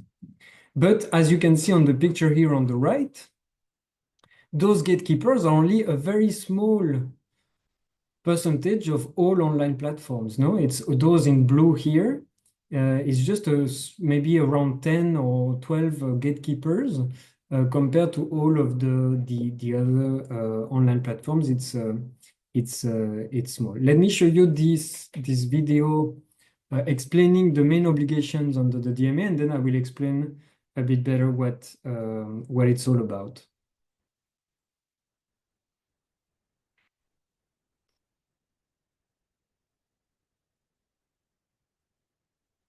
I don't know if it works actually. So the video doesn't work, so let me just explain myself.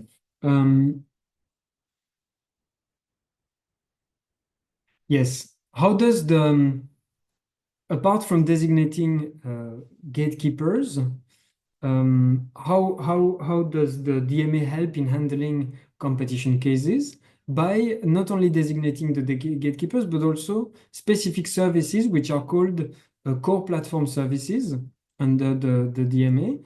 And they are identifying basically already the relevant markets. So one of the big issue in competition cases is to define the relevant markets that we are talking about.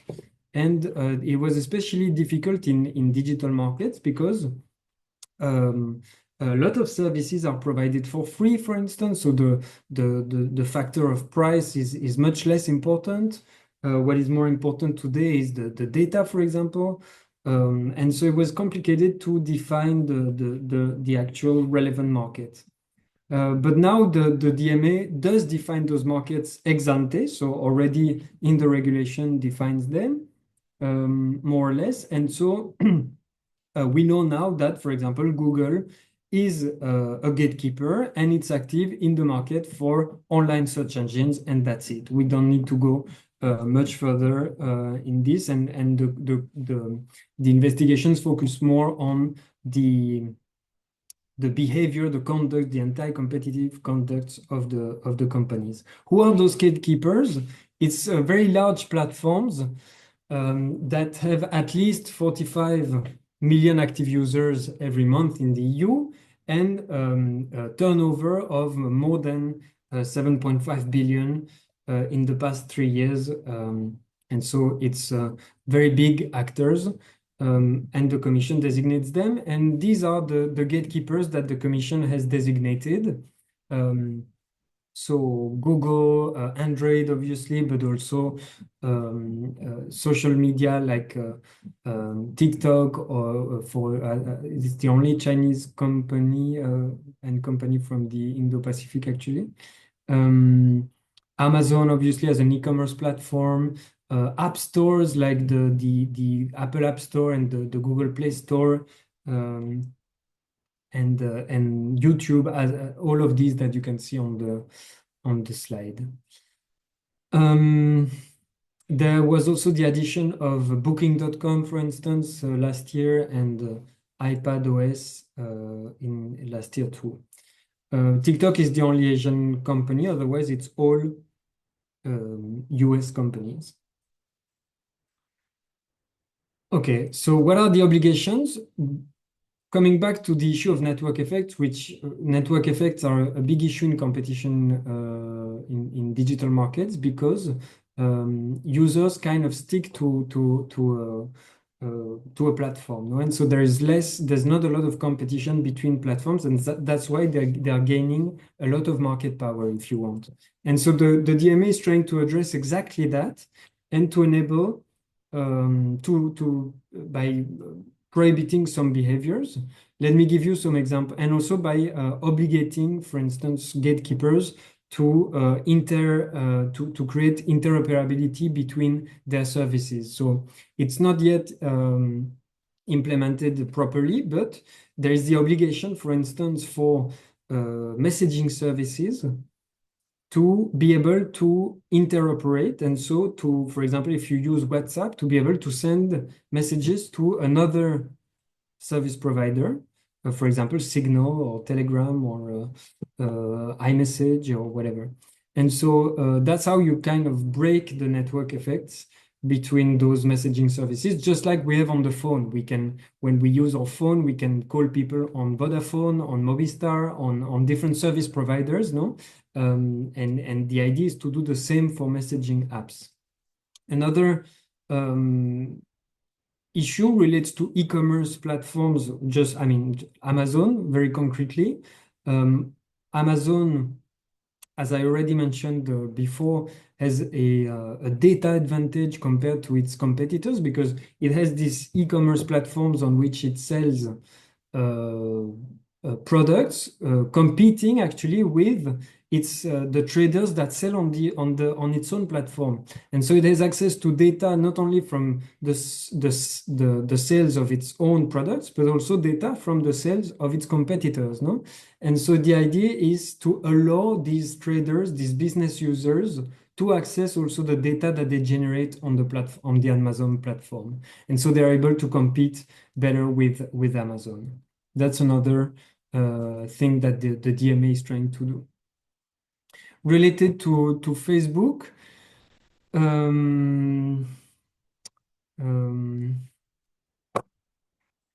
related to Facebook, Yeah, there is exactly what I mentioned before, the case with the German competition authority. Now in the DMA, and to come back on the first case that I mentioned, there is the prohibition to track users and to combine the data from sites or from different platforms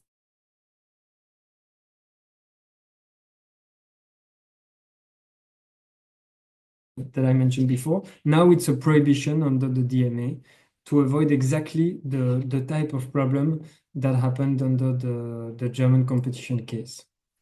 There are other types of obligations, and we don't have time to go too much into details, otherwise it's not going to work.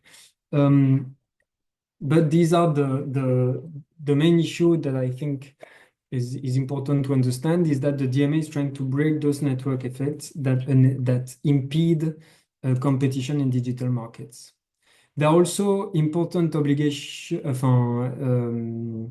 important rules related to the concentration of companies. So when a gatekeeper designated as such acquires another company or merges with another company, there are some we don't have time to go into the details, but there are some obligations. For example, they need to disclose to the European Commission what data is being involved, even though because data is so important in those markets, they need to be transparent with the Commission and to explain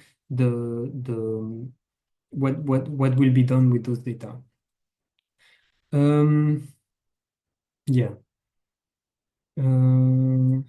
Let me just mention then for the DMA, because again, we don't have time to cover everything, but very quickly, the Commission, very quickly after the DMA was entered into force, became applicable, opened investigations against Alphabet, against Apple, and against Meta. And in April, the Commission already fined, so a year later, already fined Apple and Meta, Apple 500 million euros and Meta 200 million euros. Why? For Apple, for its what we call anti-steering provisions. So Apple on its App Store is determining the conditions under which it's the developers of applications can sell their applications, and so they take also an important fee to cover the use of this app store, and they prohibit providers of applications especially related to subscriptions. They prohibit, for example, Spotify, and Apple has already been fined for this. They prohibit Spotify to steer their users outside of the App Store and of the app to obtain their subscription, and so to not pay the fee of Apple, so abusing its dominance on the market for app stores. And Apple was fined 500 million for this, and Meta was fined 200 million. Why? Because it implemented a few years ago a subscription model for Instagram and Facebook, in which users do not pay. Users pay to not have ads on those platforms. It's what we call the pay or consent model. And so users can choose either, and we don't have time to explain why Meta came to this model, but it's very much related to the GDPR. And either users consent to have a free service, but to be served personalized advertising, using scores of personal data from users, or they pay 10 euros, or for instance, I think now they reduced the price. It's between 6 and 10 euros, I think, for a subscription on Instagram or Facebook to have no ads. That's only available in Europe, which is a counterexample of the Brussels effect. And actually, Meta was fined 200 million for doing this because the European Commission, and we don't have the decision of the Commission is not public yet, but the Commission explained in its press release that this consent cannot be considered freely given, also under the GDPR, and that it was breaking the DMA. Anyway, so that's a lot of information, and I hope it was clear enough.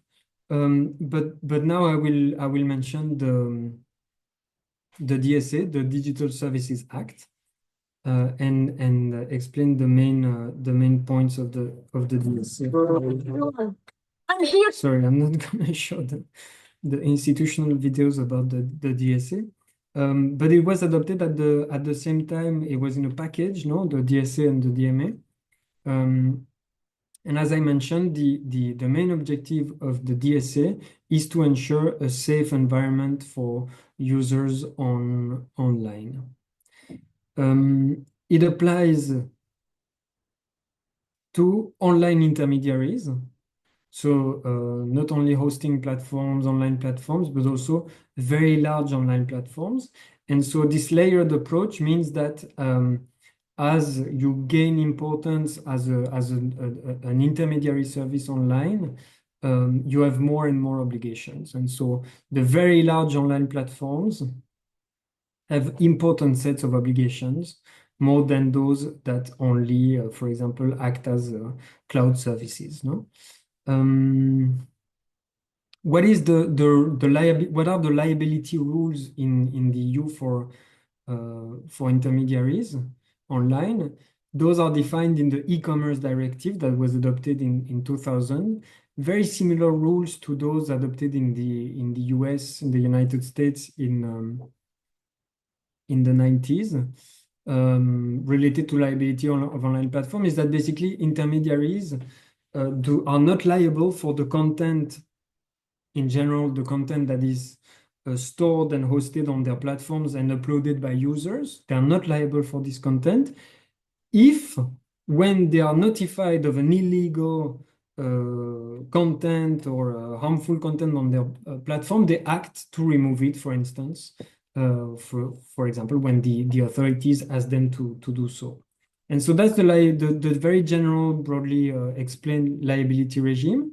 And the DSA does not change those liability exemptions for online intermediary services, but they create additional obligations for them, especially obligations in terms of transparency and accountability, as I mentioned.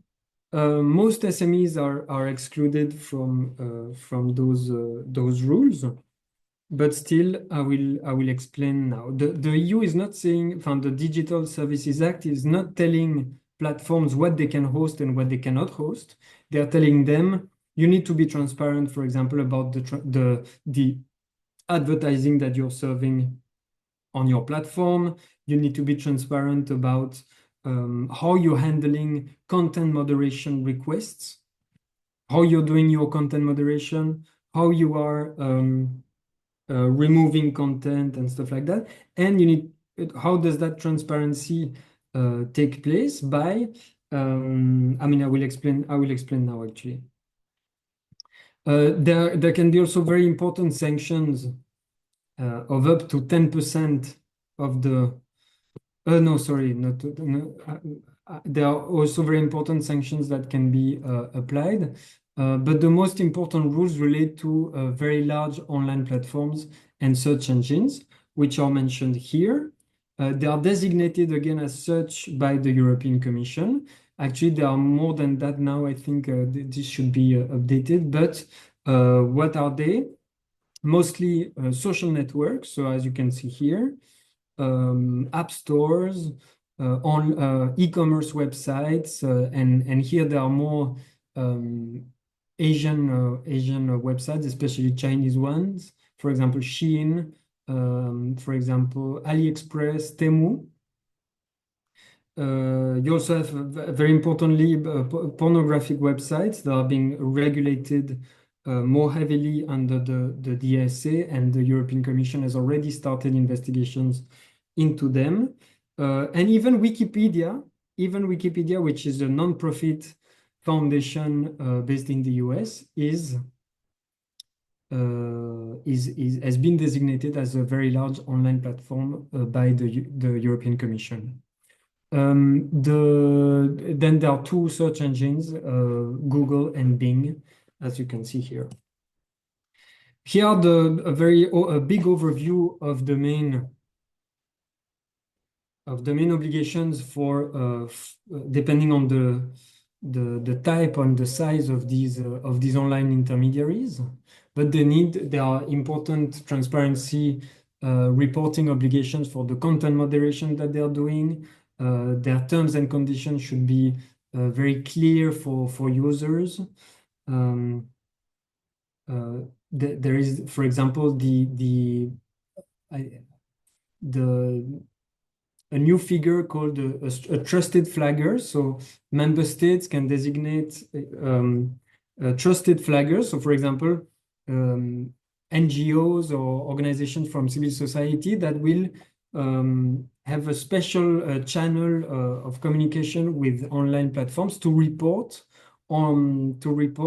illegal or harmful content on their platforms.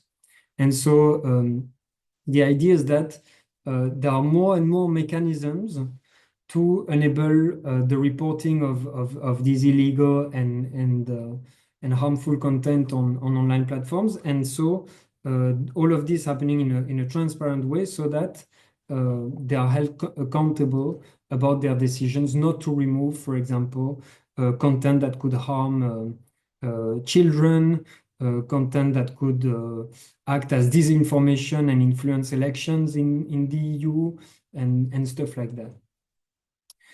Very importantly also, so a lot of due diligence obligations, especially for very large online platforms and very large online search engines.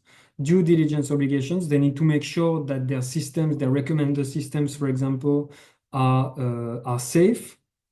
They need to analyze the risks for fundamental rights, the risks for democracy, the risks for including elections.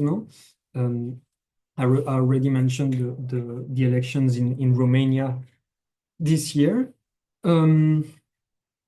And they are subject also to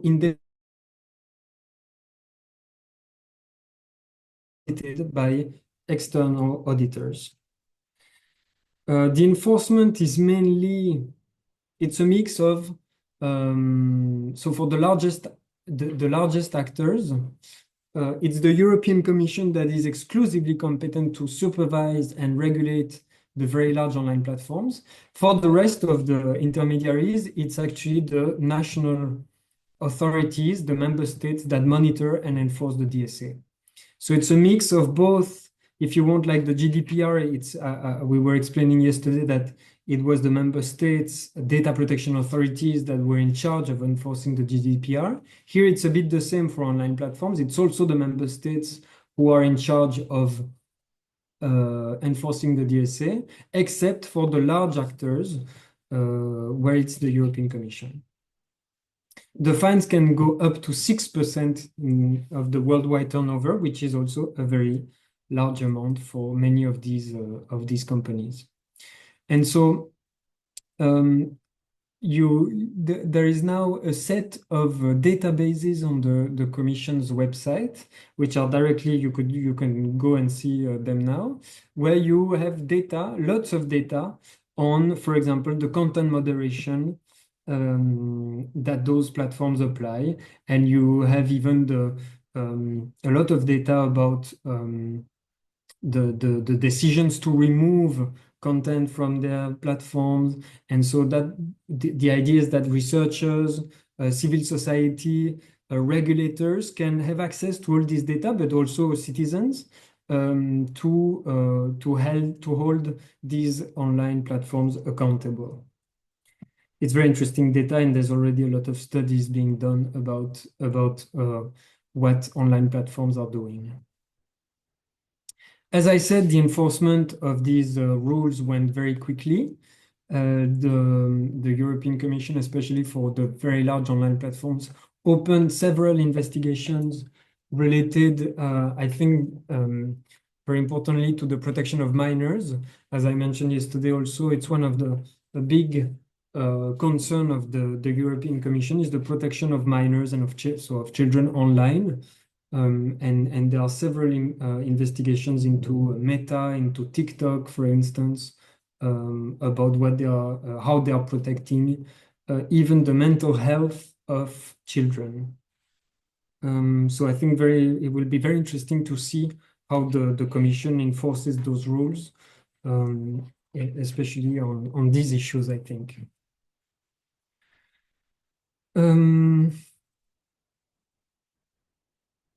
Yeah, maybe to conclude on the DSA, and to relate it to the Indo-Pacific region. The DSA could serve as and there are similar rules that are being adopted in different countries. For instance, in Japan, in Australia, in the UK, the UK adopted a very similar bill to the DSA. But it serves also as a framework, or as a, how do you say that, an example of a bill, of a set of obligations that could be used in a way that is actually detrimental to fundamental rights and to freedom of expression and stuff like that. And for instance, in Sri Lanka, the state adopted the online safety bill, which is relatively similar. At least it's intending to regulate online platforms and content moderation and stuff like that. But it has been criticized, for example, by Amnesty International as a major blow to the freedom of expression, because obviously the more authoritarian regimes can use similar rules in order to curb and to be detrimental to fundamental rights, including the freedom of expression. So these sets of rules can go a bit both ways. Now, it depends a lot on how they are being enforced and how they are being designed. In any case, we've seen that a lot of different Chinese companies, to relate it to the Indo-Pacific, are actually designated as very large online platforms or as gatekeepers. So TikTok, AliExpress, Shein, Temu, and obviously major tech companies, especially in China or in India, need to comply with those regulations, because it's not only related to very large online platforms, it's any kind of online intermediary that has a set of rules that they need to comply with. And so many companies from the Indo-Pacific could be affected if they are operating in the EU. And as I mentioned also, of course, some countries are adopting very, very similar rules. Okay, let me switch then to the regulation of artificial intelligence. And here the framework is very different from that of online platform regulation. The DMA and the DSA are quite innovative in the way that they are regulating those important actors online. The AI Act is quite different, and I think I'll use around 10 or 15 minutes maybe to discuss this, if that's okay. But the approach with the AI Act is that of product safety regulation. So it's more akin to what we already know in terms of product safety. And I will explain how. Well, we all know what artificial intelligence is, but it's obviously much more than ChatGPT. No, ChatGPT is just a generative AI. It's a subcategory of artificial intelligence. But just so we are all on the same page, the AI Act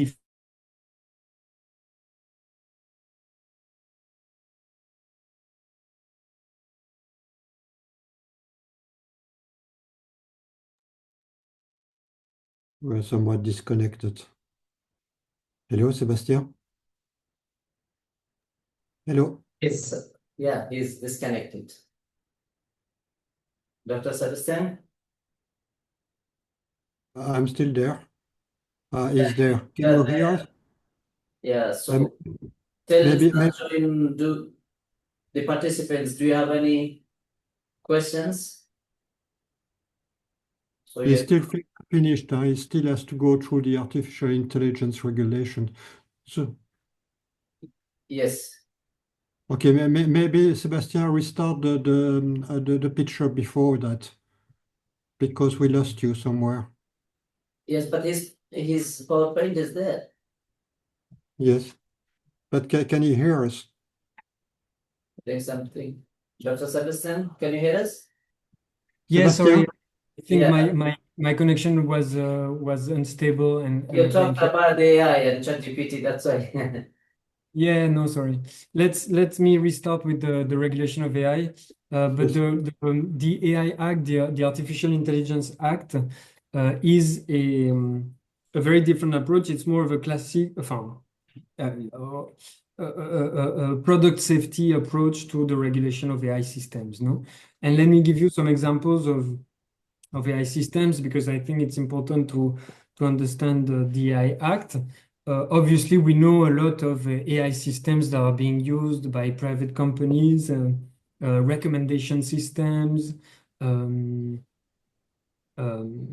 that are being used by all these companies, even self-driving cars, no, or robots, whatever. But AI is also, and AI systems are also used in different, by public authorities, for instance. In Spain, just an example, but since 2007, I think, so a long time, the judicial system is using an algorithm to forecast, for instance, and to kind of predict gender violence, and the judges and the judicial system is using those systems to kind of evaluate whether a criminal could recommit a crime. No, in the Netherlands, they lost their, well, the government fell yesterday, but a few years ago, in the Netherlands, the government also fell because of a scandal related to algorithms. Why? Because the tax authorities in the Netherlands used an algorithm to determine whether or not there were fraud being committed for social benefits. And actually, that algorithm was wrongly identifying fraudsters, and it led to tens of thousands of individuals and families, especially from migrant backgrounds, being losing their social benefits, and that led to the fall of the Dutch. It was an important development when algorithms are being used by public authorities. Let me focus. There's been a lot of summits on the regulation of AI. The last one being in Paris in February, in which also India participated, and other nations. And the EU adopted what has been said as being the first comprehensive set of rules regulating AI systems. Actually, as I mentioned yesterday also, I already anticipated that the AI Act is not the first set of rules applying to AI systems, most notably the rules on data protection under the GDPR, for example, are already regulating a lot of AI systems. When you look at the highest fines under the GDPR, they are all imposed on companies that heavily use AI systems for their operations.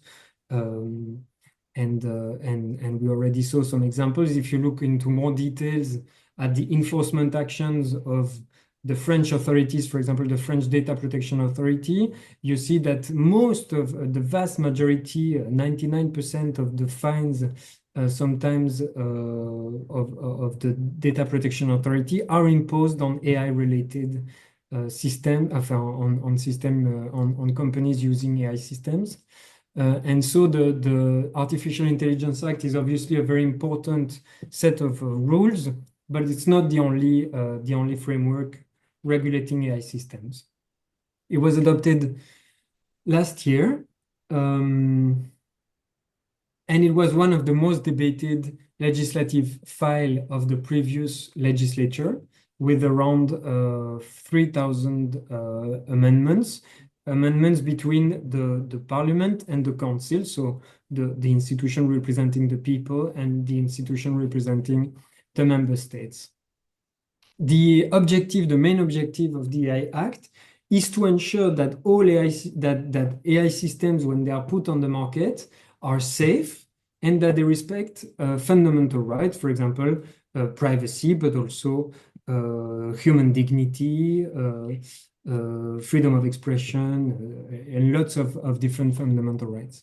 So it's a bit like any product. Now, if you want to put a product on the market in the EU, it needs to respect a certain set of rules. You need to ensure that they are safe. You need to ensure that there is a monitoring of those products, be it food products or chemicals or electronic devices or whatever, that they are safe and that they are being monitored. And if there is a problem, they are taken back from the market. They are recalled from the market in order to avoid harm for consumers. It's a bit the same for the Artificial Intelligence Act. It's using the same type of framework, if you want, and I will come back on that. But there are some specificities. Why? Because there are also prohibitions. So that's there are a list of AI systems of use cases of AI systems that are completely prohibited. And also there are obligations for the general purpose AI models. So it's not only products that are being put on the market using AI systems, it's also models of general purpose AI models that are being regulated. So there is some differences also to a normal product safety approach. What is the approach of the AI Act? It's a risk-based approach, which means that a bit like in the DSA with a layered approach of different types of online intermediaries, here the focus is not on the size of the companies or the providers or deployers of those systems. It's more about the risk level that those AI systems entail. So what does that mean? Is that we have these prohibitions which are considered use cases of AI that are unacceptable in the EU, and I will mention some of them.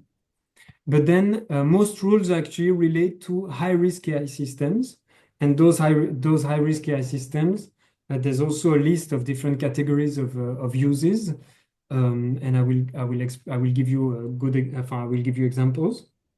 But what does that mean is that most AI systems are actually not regulated or not heavily regulated under the AI Act. For many of them, it's only a question of transparency obligations. So for instance, when you interact with an AI chatbot, you need to be able to know that you are interacting with an AI and not with a human. But apart from that, most AI systems are actually not regulated under the AI Act. They can be regulated by other acts. So for example, the Digital Services Act or the Digital Markets Act, but not under the AI Act. This is the list of the prohibitions, the prohibited uses of AI systems in different categories. For example, something very relevant, I think, facial recognition systems. Some types of facial recognition systems are completely prohibited.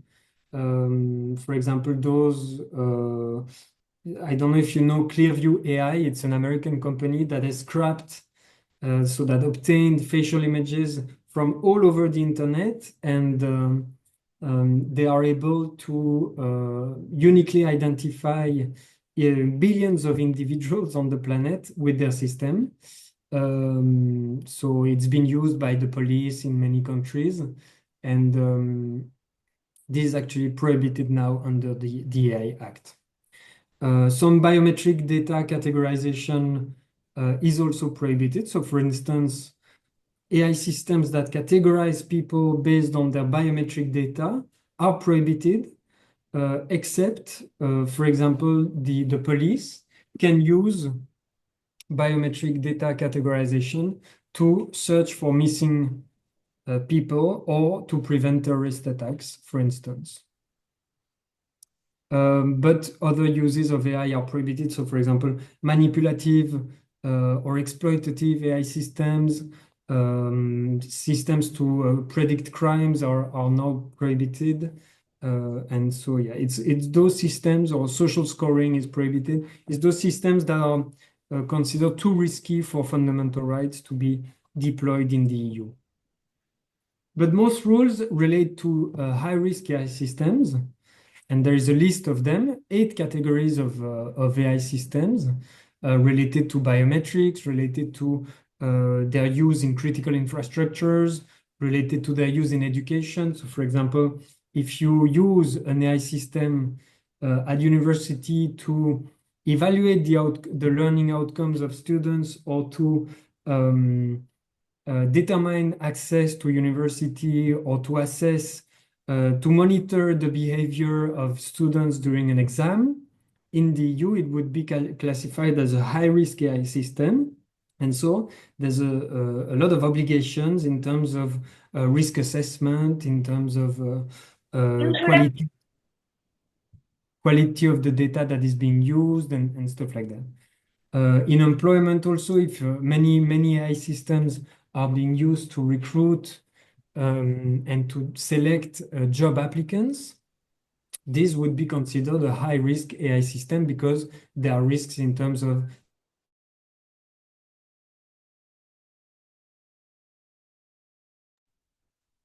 Can you hear me?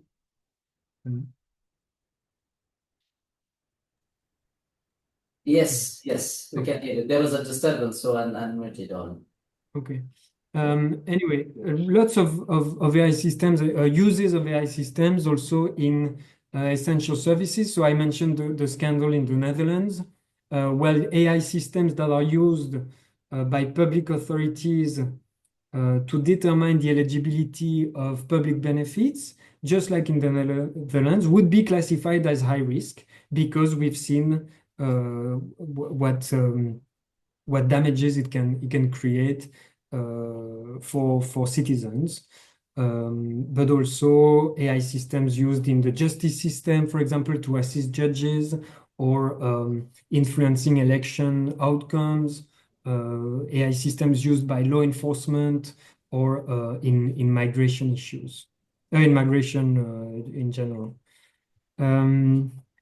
What are the obligations applying then to those AI systems, those high-risk AI systems? There are a set of obligations for the providers of AI systems, so those that develop those AI systems, as I mentioned already, in terms of due diligence, so risk assessment, data quality. They need to ensure that the data that is on which the AI systems are being trained is of high quality, to avoid discriminations, for instance, and biases. They need to register their AI system with the authorities. They need to ensure human oversight. They need to prepare a set of documentation and record keeping, and to keep records of their about their AI systems and stuff like that. then the deployers, so the users of those AI systems, also need to comply with a lot of significant obligations. So, for example, it can be a private AI system that is developed by a private company, but that is being used or deployed by a public administration or by a company. They need to ensure that there is human oversight, that they monitor the use of those AI systems, that the workers are being notified if an AI system is used in the workplace, and other types of such obligations. And then, and very relevantly for the importers and distributors also of those AI systems need to comply with other sets of obligations. At the EU level, those rules on the AI Act are enforced again by national authorities. Again, the EU has a limited bureaucracy, and so cannot enforce all of these rules and relies on the member states to enforce the rules, just like it is happening with the normal general product safety rules in the EU. But for some types of AI systems, for example, general purpose AI models are regulated by the Commission with the AI office that is being created. And actually, the AI office is already cooperating with the India AI mission, which is a very similar institution in the Indian state to dealing with AI systems and the regulation of AI systems. Very relevantly, for Indo-Pacific companies from the Indo-Pacific region, any type of AI system that is developed and that is being sold on the EU market needs to abide by those regulations, just like they need to abide by the product safety regulations for any type of product. It is the case. And also, not only if those AI systems are sold on the market, but also if their output is used in the EU. So that is a very broad category of AI systems of outputs that could be, if they are used in the EU, be regulated by the AI Act. So in general, and because I will have to give the floor to Professor de Sadler, in general, there is a very broad territorial application of the AI Act, and a lot of different actors, even outside of the EU, would be concerned by the rules of the AI Act, as I mentioned. So we don't have time for all of these, I think, but yeah, I think we can now maybe leave the time for some questions, if you have questions on both the online platform regulations and the regulation of AI systems. If you have any questions, I'm happy to answer. At least I have one, if I may. Yes, of course. Concretely speaking, in a nutshell, is a bit to systematize the three-pronged approach, is the Market Act testament to a more advanced competition policy implementation. So the shift has been from ex post to ante. So it's a more preventive approach, so to speak.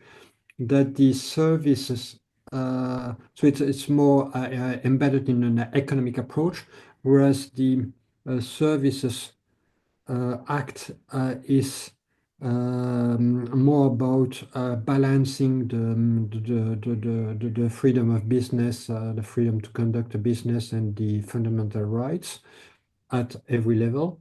So the scope is much wider. The scope of the second act is much wider than the first act. And then, as you stress, that the Artificial Intelligence Act is testament to a more traditional policy, product policy, however, in a completely different setting than the chemicals, the biocide, the pesticides, the toys, the food stuff. Is it? Am I bordering on a caricature or? No. It's actually a very good characterization of the three acts. There are some. Well, no, I think it's a very good characterization. The Digital Markets Act is as you said focused more on the economic approach, the breaking of network effects in digital markets. The DSA is extremely broad, as you say, because it encompasses all intermediaries online. No? So it's a lot of different actors, lots of different markets. When you look at the DMA, it's only concerned that gatekeepers, so a very limited set of online intermediaries, whereas the DSA is concerned with all of them, except SMEs. And then the AI Act, it's been talked a lot. I mean, people have been criticizing it a lot also because it's saying that, for example, innovation would be hindered in the EU and that the EU is shooting itself in the foot in terms of AI development and innovation. When you look at it, actually, it's a lot of AI systems are not covered by the AI Act, and so even in the literature, some authors explain that even the DMA is probably even more constraining on AI systems than the AI Act itself. If you look at the provisions of the DMA, many AI systems under the DA that are being used by gatekeepers would be even more regulated than under the AI Act. And so I think that in any case, your characterization was very accurate. Mm-hmm. Are there any other questions? I see maybe questions on the chat.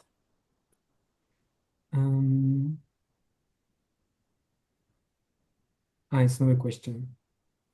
Maybe I have a second one. The two first, the Market and the Service Acts were adopted in 2002 and the Insurance Service Act in 2004.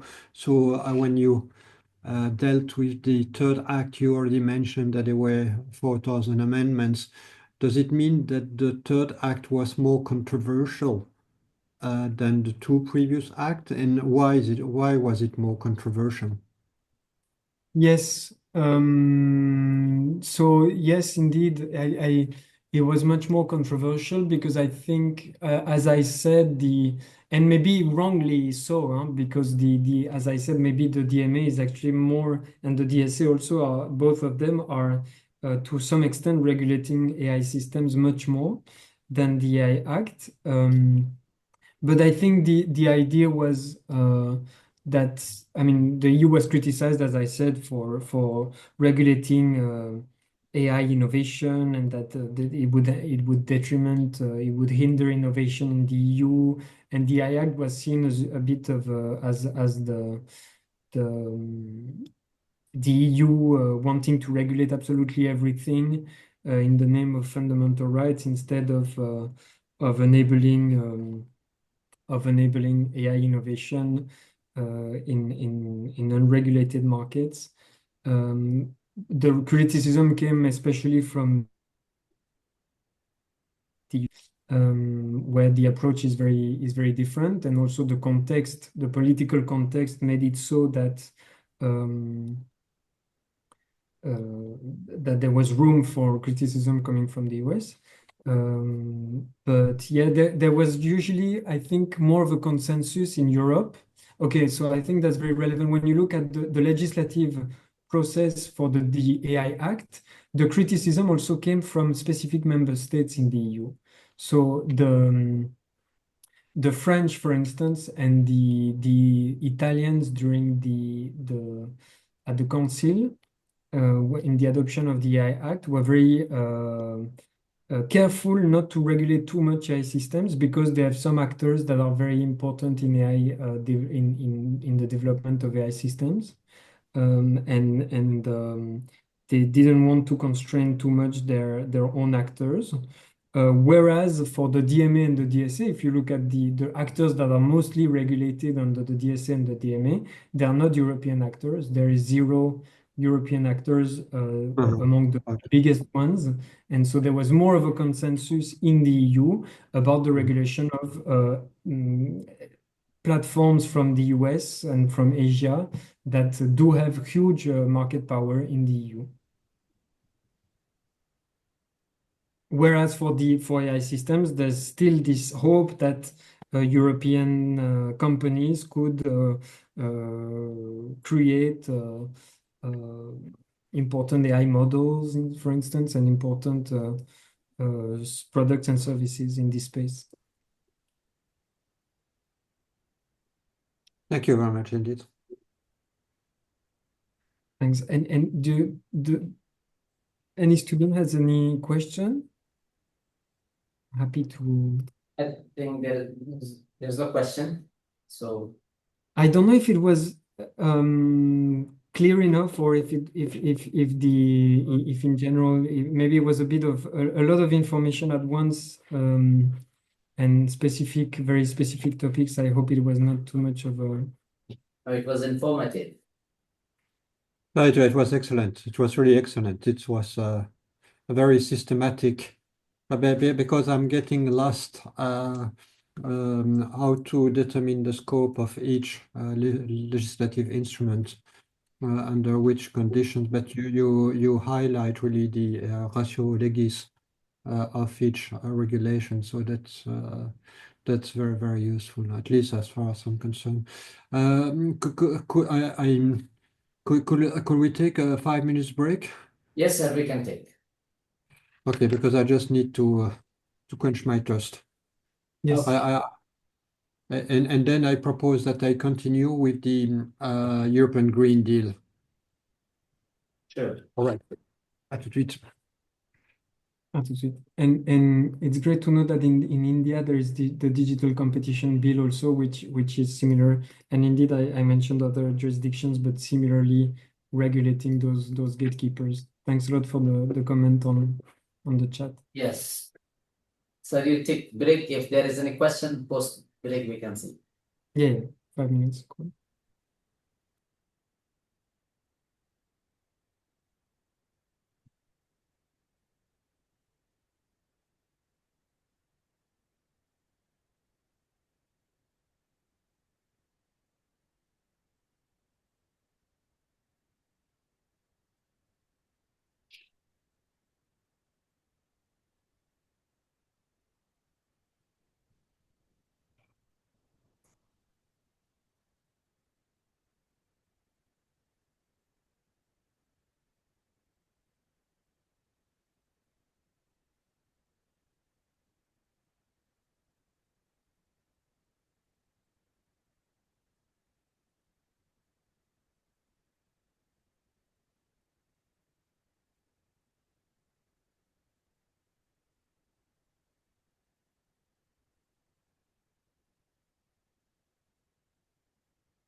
Sébastien, vous pouvez me voir? Oui, on voit parfaitement les slides. D'accord, Yes, on voit sir. les slides. Okay, what time is it? 2:30. Do you wish I start now? Yes, sir. You may proceed. Right. Yes, please. So, digital economy was already challenging, and I'm afraid that the end of our lectures will might be even more challenging. As we stressed around 2019, where the new European Commission was set up after being elected by the European Parliament, this new Commission endorsed a two-pronged approach. On the one hand, to make Europe more digital, to catch up the Americans or the Asians, and on the other hand, given that we are hit by climate change impact, that the youth was demonstrated in the capital against the inactions of the state authorities regarding climate, and that there were kind of green aspirations among consumers to get into a new deal. They call that a new European Green Deal, or in French, un pacte vert pour l'Europe. And so we've seen how successful the digital approach has been. So the Commission began the work with roadmap, and the roadmap entail a proposal for regulations. And Sébastien Fassiaux explained well enough that in a few years that led to the adoption in 2022, 2024 of these different digital acts. By the same token, a similar approach was endorsed by the European Commission. At first stage, a roadmap called the European Green Deal, which is a policy document, a rather brief, 20 pages policy document that gave an eagle's view over the need to achieve climate neutrality and the different policies that had to be overhauled in order to achieve decarbonized economy, climate neutrality, green procurements, the greening of the industry. And in contrast to the digital economy approach, it seems to me that the touching upon climate neutrality was much broader because it's touching upon agriculture, transport, industry, food safety, control of value chains, climate change, pollution, habitats, ecosystems, air, water, soil, and so on, and forest. So the two approach, all in all, were extremely ambitious, and it seems to me that's maybe for the very first time that two lecturers try to look parallelly at the results.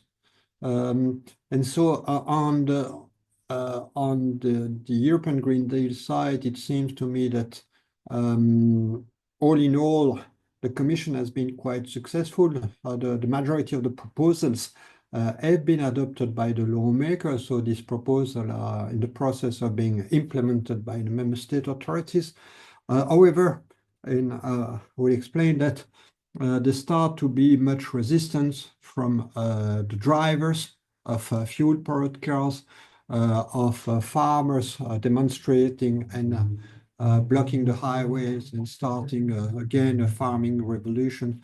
Sébastien Fassiaux explained well enough that also some of the regulatory acts were not welcomed by the big Californian companies. Also, some French developers or Italian developers were criticizing the adoptions of the Artificial Intelligence Act on the ground that they fear that it will curtail the activities. And of course, a regulatory process one doesn't make friends in in carrying out a policy, and to carry out a policy that requires funds, that requires manpower, that requires civil servant, and it requires also genuine legislative approach. So looking again at the theme of the conference, which is this strategy, the Indo-strategic strategy, which is also a paper. It's a policy document, so it's not nothing of regulatory. And in reading the strategy, the European Commission has been paying heed on the need to foster cooperation regarding green transition. So there are 7 priorities, among which prosperity, oceanic governance, which makes sense when one looks at the map, digital governance, so which was the subject of the previous lectures, connectivity, which is related to, of course, digitalization, security and defense, human security, and green transitions.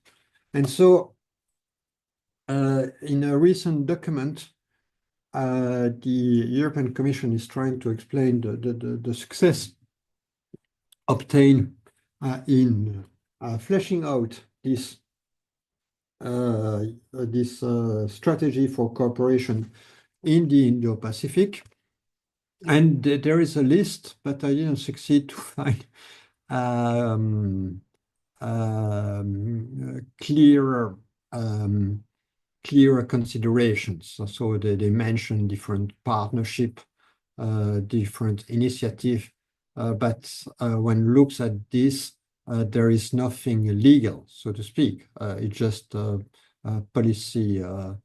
policy partnership, so it's not the conclusions of a treaty. And I imagine that the participants of the lectures are lawyers, and they know the importance of legal instrument, in particular at a global level, to conclude international agreements. So here it's green team, green alliance, green partnership, green economy, green transition. As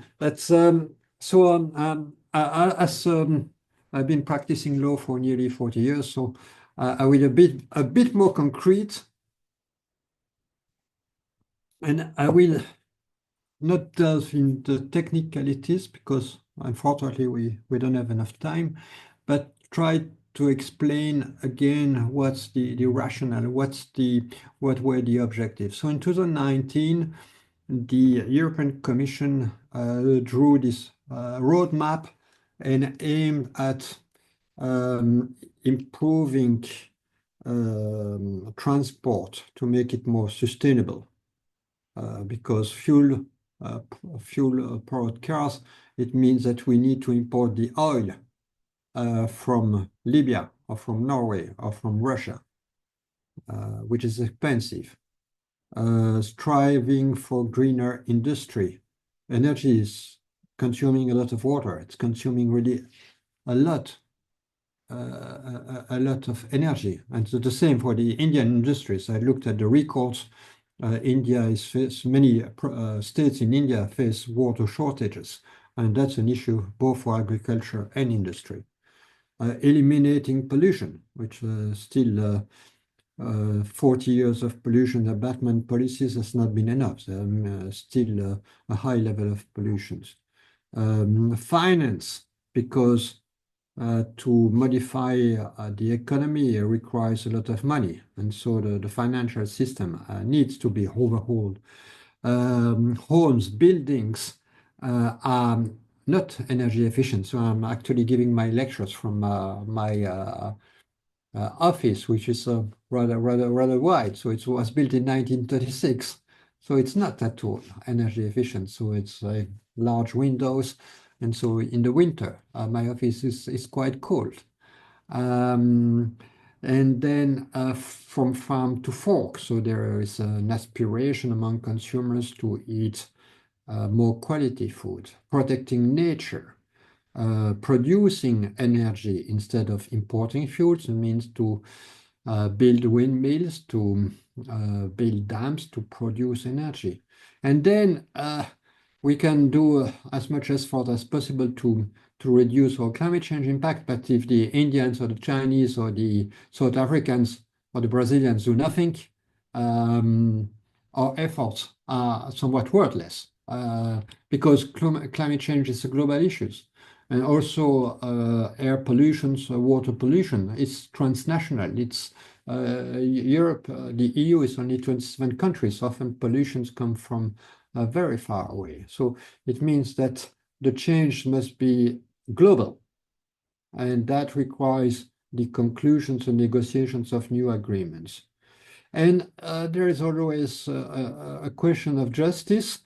If one looks at the contributions of the average Indian or the global environmental or climate footprint of the average Indian, I think it's 500 kilos for the average Indians. Whereas in my country, Belgium, the average is 10 tons a year. So 500 kilos in India, in my country, 10 tons. Of course, the numbers, I'm comparing a bit apples and pears because the Indian population reached 1,500,000,000, whereas the Belgian population is like a village in India. It's only 11 million so far. So, but this gives you an idea of the ambition, a very ambitious agenda. And so, of course, there are always narratives. And it seems to me that 4 narratives do emerge. On the one hand, the Commission believes, and that's very controversial, that economic growth can be decoupled from resource use. There are plenty of scientific analysis criticizing this view. That can work maybe with the greenhouse gas eliminations from the big industries. The transition to be workable must be fair. So it means that no one can be left aside. Workers, farmers, blue collars, white collars have to be encouraged to support these transitions. The transition is much more than genuine technical approach, just shifting the energy production or energy consumption pattern, but it's also to improve the natural heritage. And there are different reasons explaining that natural heritage can play a role in diminishing the impacts, the very severe impacts of climate change, and to help to adapt our societies to significant changes. And what also at the heart of the reform is the health and the well-being. So it seems to me that people are ready to pay more for their foodstuff, for their transport, in as much as it will improve their well-being. So what has been remarkable in somewhat 5 years is that the transitions has been touching upon many untouchable issues, in particular energy. It's nothing to do with environmental issues. So there's been some kind of integration of environmental concern into the energy policy, internal market, external trade.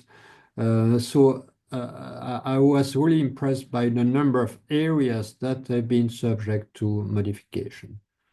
Second is the speed with which the green transition has been unfolding so far. Now it's more problematic. Why? Because the EU lawmaker aims at reducing the greenhouse gas emissions from 1990 by 55% in 5 years from now.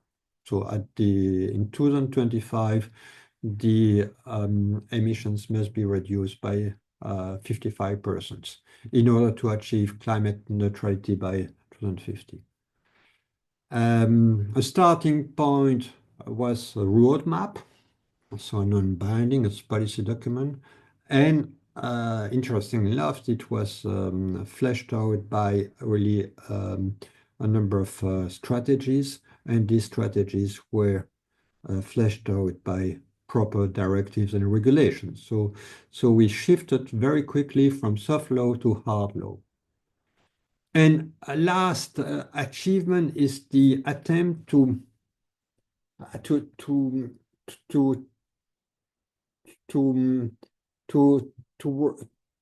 that the internal approach is reflected also into the external approach in order to reduce, in particular, the EU's footprint, which is extremely ambitious and also controversial. So the scope of the transition, the speed, the binding nature, and the complementary character. So the green transition has been dependent on extremely complex processes. So you remember the first day we explained the different procedures. We have not been into details, but from a decision-making process, each legal basis entails its proper conditions, proper objectives, but also proper procedures. And there are many institutional actors. So we've just been concentrating on the main actors. And in some areas, directives are more popular, whereas in other areas, regulations prevail over directives. The transition is extremely ambitious when one looks at the different objectives, among which carbon neutrality by 2050. And then there is also a global vision, the European Union seeking to externalize, even to globalize its environmental and climate ambition.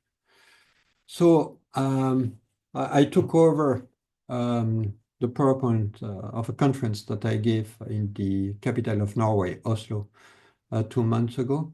And it was a conference that was attended by engineers working on product policy, on clean products, on clean energy. So it was interesting for lawyers to try to convince engineers about the science of the regulatory work that has been done so far. So I distinguish the climate component from the energy component, although the two are entwined to a great extent. Industry, green finance, transportation, zero pollution, so it's a traditional environmental policy, circular economy, so it's a new type of waste economy, natural heritage, nature protection in the funds, and then it's on not only private finance, but there must be also European funds to trigger the reform. So this slide highlights the different objectives in a way that the ones I showed. But starting with climate change, so there is a regulation of 2021 that aims at achieving climate neutrality. So climate neutrality means that the amount of greenhouse gas still emitted from the industry or transport must be actually offset by carbon capture in the oceans or in the natural habitats or semi-natural habitats. China aims at achieving climate neutrality by 2060, 10 years later. I imagine that there is no such an objective under the new US administration. I don't know what's the objective of the Indian authorities. But in order to achieve that, it's a step-by-step process. And so in 5 years from now, or less than 5 years, 4 years and a half, we are supposed to reduce the greenhouse gas emissions, the calculator according to the year 1990, by 55%. So it's extremely challenging. So apparently, according to the latest Commission's report, that could be achievable. So the member states are doing their utmost to reduce the emissions. For 2040, the European Commission must submit a proposal to the lawmakers, so to the European Parliament and the Council of Ministers. There's a lot of discussions whether minus 90% will be achievable. There might be a lot of derogation to that, but so far there is nothing. But the law provides for an objective by 2050 of climate neutrality.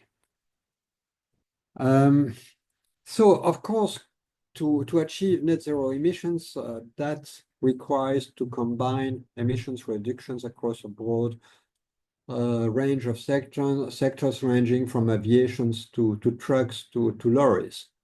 And concretely speaking, that led to the adoptions of an array of legislative instruments that differ according to the scope, the objects, the nature, the level of ambitions. And so to be concise, again, I'm not speaking on behalf of the European Commission or on behalf of the European Parliament, although I'm working as consultant for these institutions, but I'm here giving my lectures as a genuine academic. It occurs to me that there were 4 main legal instruments at stake. The emission trading schemes, which is an old carbon market that entered into force in 2005, but it's a directive of 2003 that has been modified time and again. And so the emission trading system has been significantly modified, and I will explain. The emission trading scheme encompasses today only 12,000 plants. If I cross Europe, I can count thousands and thousands of plants, which smaller plants, medium plants, they escape the carbon market. And so they are subject to effort sharing regulations. Car transportation, agriculture, waste management is also subject to effort sharing regulation. And then there is the agriculture, forestry. Whenever the practices are traditional, these ecosystems capture CO2. So in capturing CO2, that helps to balance the efforts made at industrial level or at transportation level. So we need to place on the market electric cars in order to reduce the emissions, but that won't be enough. There will still be emissions. And so it means that the emissions must be offset by carbon capture. And to capture carbon through technologies is not workable for the moment. So agriculture and forestry is seen as a major options to abate, or at least to capture the CO2. And last, the CBAM, and I will comment upon that, that's complementary to the ETS. So CBAM was needed in that broad picture. So let's be a bit more technical. So the carbon market works as a cap and trade. So there is a cap, and the cap is limited. So the cap cannot grow. The cap can only diminish. The cap is today at 1,415 million tons CO2 equivalent, because there are the greenhouse gas and CO2, but it's calculated according to the CO2. And the idea is to diminish the cap in order to oblige to increase the price of the allowances that mirrors 1 ton CO2 equivalent. So in diminishing the cap, the price of the allowances increase. So if I looked at the Indian market, so I imagine that some classical statues of the 13th century is extremely valuable. if you have 500 statues on the market, the price might be high. By all of a sudden, if all the statues are purchased by the museum, so there will be less and less marketable statues. Or let's imagine you have only 100 statues, their price will triple or will quadruple very quickly. So the idea, it's to reduce the cap by a very significant reduction factor, which is today 4.3% a year. So next year, 2026, 4.4, and that will increase in 2028 by 4.4. So it means that there will be fewer and fewer allowances. Most of the pictures are mine, so I'm also a photographer. So the ETS is working well, but it covers only 50% of the greenhouse gas emissions. It's only the major plants, as these pictures do highlight. It's mostly the manufacturing industry, and the other types of industries escape so far. But the genius of the reform is to include, for the very first time, transport, maritime transport, which is of interest to India, because there are many harbors, many maritime activities in India. And so the directive has been modified in 2023 to encompass, for the very first time, maritime transport. So the CO2 emissions from maritime transport that accounts merely to 3 to 4% of the greenhouse gas emissions in the EU will have to diminish by, there is a specific factors. Oh, it's highly complex, but yeah. Then besides aviations, that's already encompassed within the scope of the directive on the carbon market, will be subject fully to the market. So it means that so far the aviation companies are getting for free the allowances. So the authorities grant them for free the allowances. Now they will have to purchase on the market the allowances. So that's also a major change. And then thirdly, it's not the aviation transportation, but it's kind of the trucks, lorries, small vehicles, car transportations, but also the small industries. They will be subject fuels, diesels used for heating houses. The operators, the economic operators placing on markets these fuels will fall within the scope of the carbon market, of a second carbon market. So that there will be, for the very first time in the history, two carbon markets, one that applies to aviation, maritime transport, and the major plants, and the other ones to 250 companies, so like Total, BP, Shell, that are placing on the market fuels, gasoline.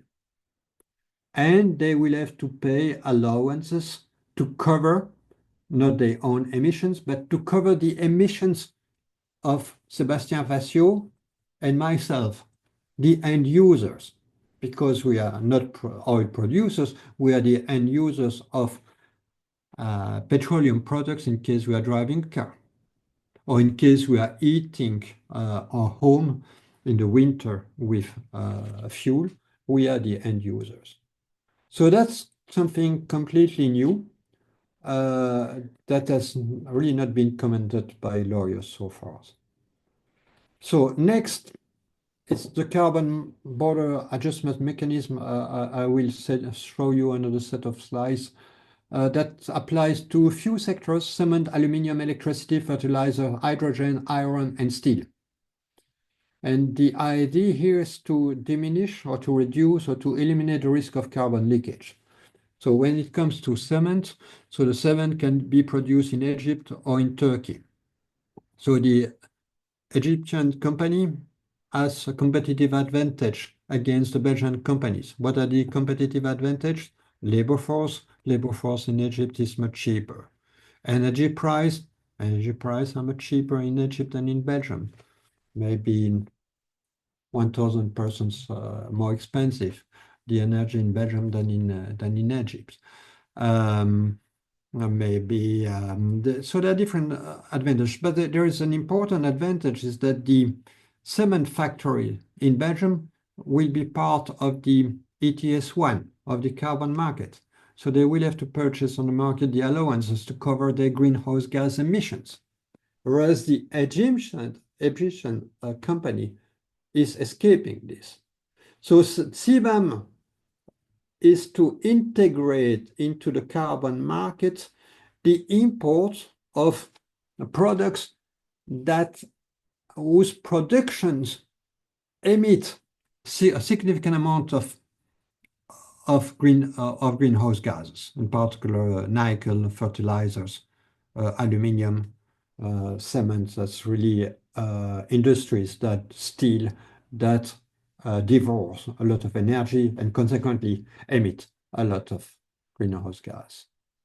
So here we see the ETS1, major industries, aviation, maritime transport, then ETS2, the small transportation between the cities, between the countries, the SMEs, and CBAM, which is actually nearly an external measures, but applying to European importance, that encompass 7 products, and the importers will have to pay a certificate that's somewhat equivalent to an allowance that the major industries or the aviation companies will have to purchase.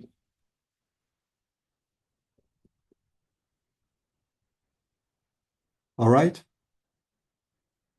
I'm summarizing, so sometimes I had to read 10, 20 times some provisions to understand what's at hand. So next to this, there is the effort sharing regulation. So it's more decentralization. So the EU is good at harmonizing the big sectors, like the big plants. So actually the digital market case approach, it's a case in point, because it just, as you say, it applies to only 20 tech giants. And here, the carbon market directive applies to 10,000 plants. Although they are major emitters, but there are many other plants that do emit also greenhouse gases. And so here, the member states have to make efforts to diminish the localized emissions, so the small landfill, the bakery, the small shop. They all contribute to climate change. And so far, the target has been 32%. It's increased to up to 40%, 8% increase, which is significant. Of course, the national targets do vary from one country to another country. So the 40% is an EU target. So here I compare the carbon market directive. So that applies again to industrial plants, aviation, and then the ESR, a regulation that apply to buildings, be it a church, be it a mosque, be it a school, be it a military camp, but also agriculture and waste management. And there, the member states have to determine the means by which these emissions, these often diffuse emissions, can be eliminated. Then we won't succeed to eliminate all emissions for sure. Technically speaking, it might be impossible. The question is whether the forest and the marshlands and the fields could capture to a greater extent the CO2, so not the chemical gases, but the CO2. Because a marshland is actually capturing a lot of CO2. And here the objective has become much more ambitious. It was set to 225 million tons CO2 equivalent a few years ago in 2018, and now it should reach 310. So it's completely different figures. So it means that the states will have to work on nature conservation, on agriculture, on forestry, on land planning in order to increase the CO2 ability of this ecosystem. I have no idea how they will deal with this, but at least it's set forth into law. So that's the first chapter. But of course, energy in Europe is important, is costly because energy, except nuclear energy, but uranium is imported. Uranium is imported from Niger. But energy has been mostly produced thanks to Russian gas or to Norwegian or to Libyan gas or to fuels or formerly to coal, but coal has been banned. So the idea is to increase renewable energy, to create a renewable energy-based economy. And that, of course, has significant consequences because it will entail the electrification of entire parts of the economy. Most of the industries in Belgium, Belgium is really a very industrialized country, is not electrified. It depends upon fuels, upon gas. So that requires a major technological shift. So it should lead to the increase of electricity produced by the biomass, by solar energy, by wind energy, but also by dams. But that requires the adaptations of the infrastructure, the transport infrastructure. Maybe Sébastien Fassiaux will explain you. There was somewhat 6 weeks ago in Spain an electricity shortage, and that's the green energy was accused. So maybe later on you can comment upon that, the Spanish debate. So the question is how to square the circle. So we are facing external factors with the war in Ukraine. Europe has been hit by the SARS-CoV-2 pandemics, and the aim of achieving climate neutrality. But in order to achieve climate neutrality, we need to overhaul the whole energy production and consumptions in order to become more autonomous, less dependent from Russia. But the energy transition requires a lot of technologies and also a lot of rare earths or specific minerals. And these minerals are not in Europe. They must be imported. So that raises time and again the question of strategic autonomy. And to be autonomous, well, it means that the components must be produced at home and they must be recycled and not be exported to Africa. So it's the key issue is how to square the circle, because there are many factors that are entangled, that are intertwined. And so from a legal point of view, this new type of economy led to the modification of the Renewable Energy Directive. So that means that there will be more windmills, more solar farms. Europe will be much more energy efficient. And that again, we like that Sébastien Fassiaux comment upon that, because the artificial intelligence devours a lot of energy. So that will be also a theme for the discussion. And also to make our buildings more energy efficient. So that's where the key legislative changes. So what's quite impressive is the I took these pictures in Spain and in Belgium. The objective, the key objective regarding the part of green energy in the mixed energy mix was just 2 years ago 32%, and that target is increased up to 40%. So an increase by 8%. That requires really significant investment, but for the companies also to find the places where to place the installations. And so there are many factors at hand, because often the windmills have to be placed on the top of a hill, and it has a landscape impact, or it can have an impact upon nature. And that's subject to really a lot of litigation. So again, here I've been trying to highlight that in order to achieve all these objectives, a number of new standards have to be laid down. Vehicle standards, the lorry standards, the quality of the fuels, the funding for developing more energy performance buildings and so on and so forth. And then the issue is to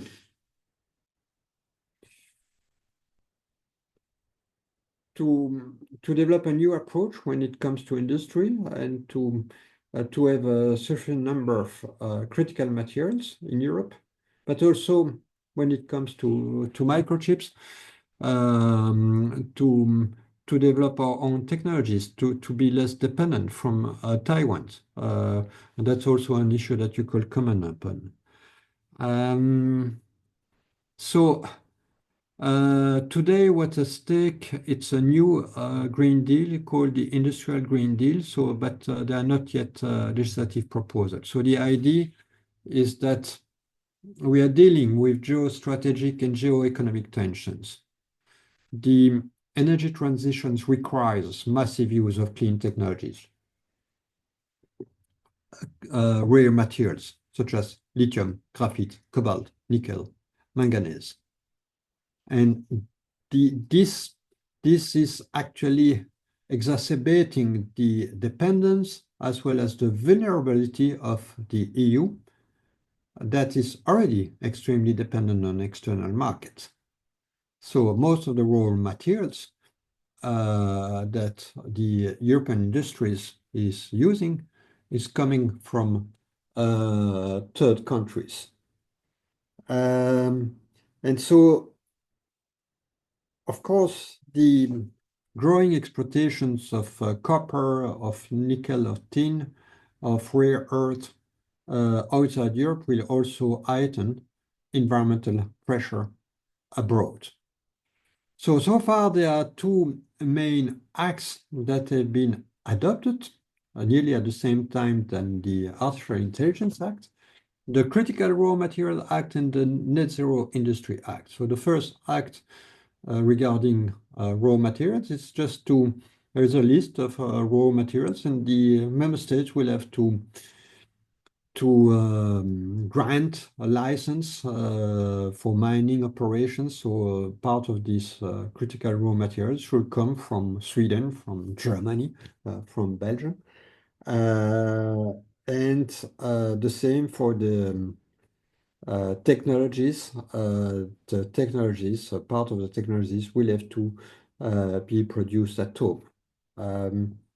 So that's the figures regarding the critical materials. So by 2030, so in 5 years from now, 10% of the annual consumptions of strategic material by the minerals by the industries must be materials coming from Spain. So that should lead to the opening of new mines or the reopening of old mines.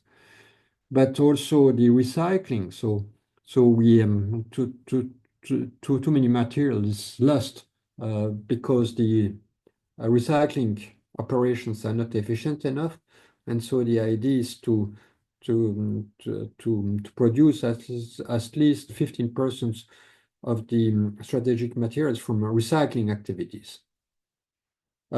So this again is extremely ambitious. So I have no idea whether all these objectives are very realistic.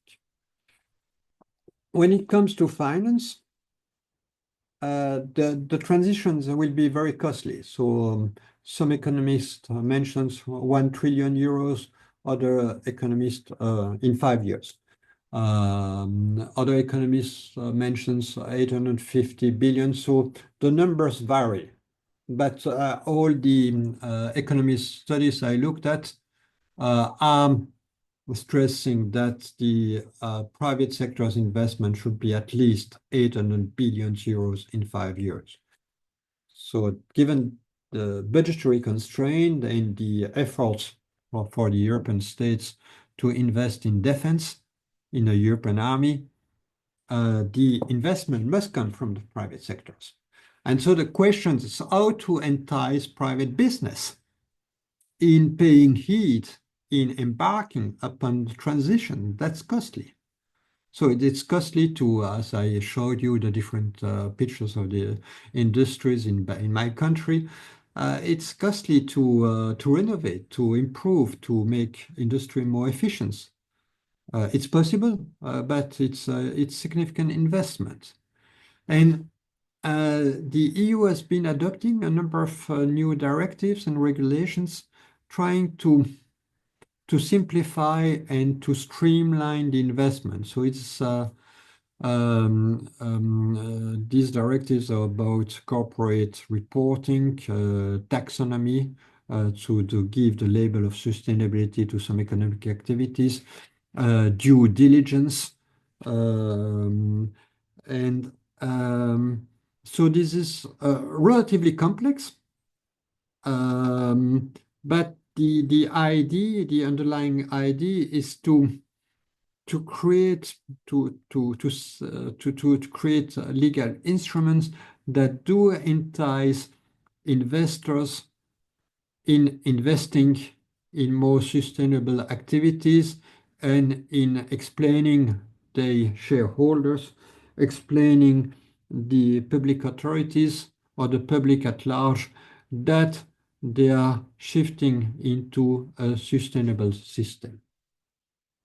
Of course, all these legislations are subject to tremendous pressure now. So the many major companies are not too happy about that, and so there's much lobbying in Brussels to simplify some of the requirements laid down under this regulation. So sustainable transport. Yeah, that's Brussels. To enter Brussels.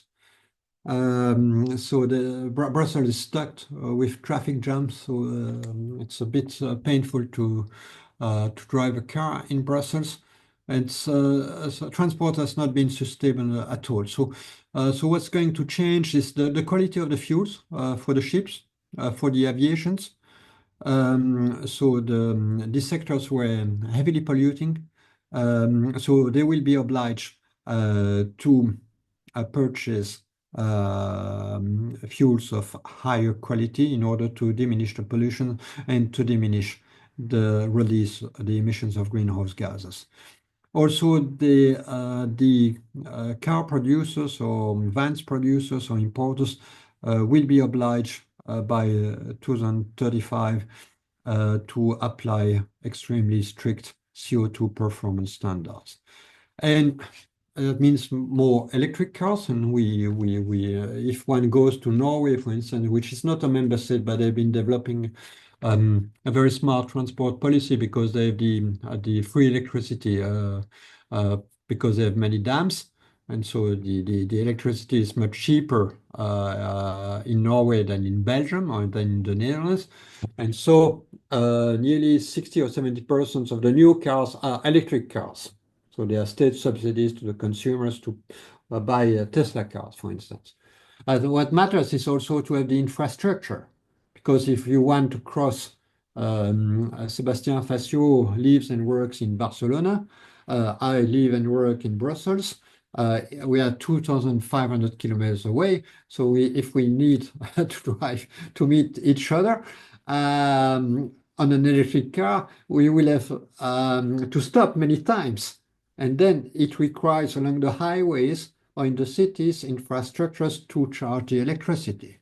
And that's the aim of this alternative fuel infrastructure that oblige the member states to build recharging stations in the cities along the highways. And I see that day by day when I cross the country, more and more stations. Zero pollution, encompassing wastewater treatment, industrial emissions. So of course, a lot of industries, many people, so it means manifold source of pollution. And that has been leading to significant changes. There is a new directive on industrial emissions that's much more stringent than the previous one. A new directive on ambient air quality. So with stricter thresholds. And I know that for New Delhi, that air pollution level are very high. But by the same token, the situation is not always excellent in Europe, but the member states will be obliged to achieve much better policies domestically, improvement of water quality, more sustainable consumptions thanks to eco-designs requirements for sustainable products. And then the circular economies that we don't have enough timber, minerals, fish, so we're dependent from foreign markets, so we have to import. So instead of importing and to increase our vulnerability towards the unstable markets, and then just let's recycle. So Mr. Trump asserted in March, drill baby drill. So that's been surprising many Europeans. Europeans will say recycle baby recycle. Because we don't have enough gas, or we don't have enough petroleum in the underground. And so that's leading to an ambitious waste management policies. All the regulations on batteries, on repair of goods, on electric goods and electric waste and a shipment of waste have been modified. A very lengthy debate in the parliament, very lengthy debate in the Council of Ministers. But at the end of the day, in 2024, 2023, all new regulations have been adopted, and that's really changing the landscape of waste management across Europe. A very high level of recycling for batteries, for packaging.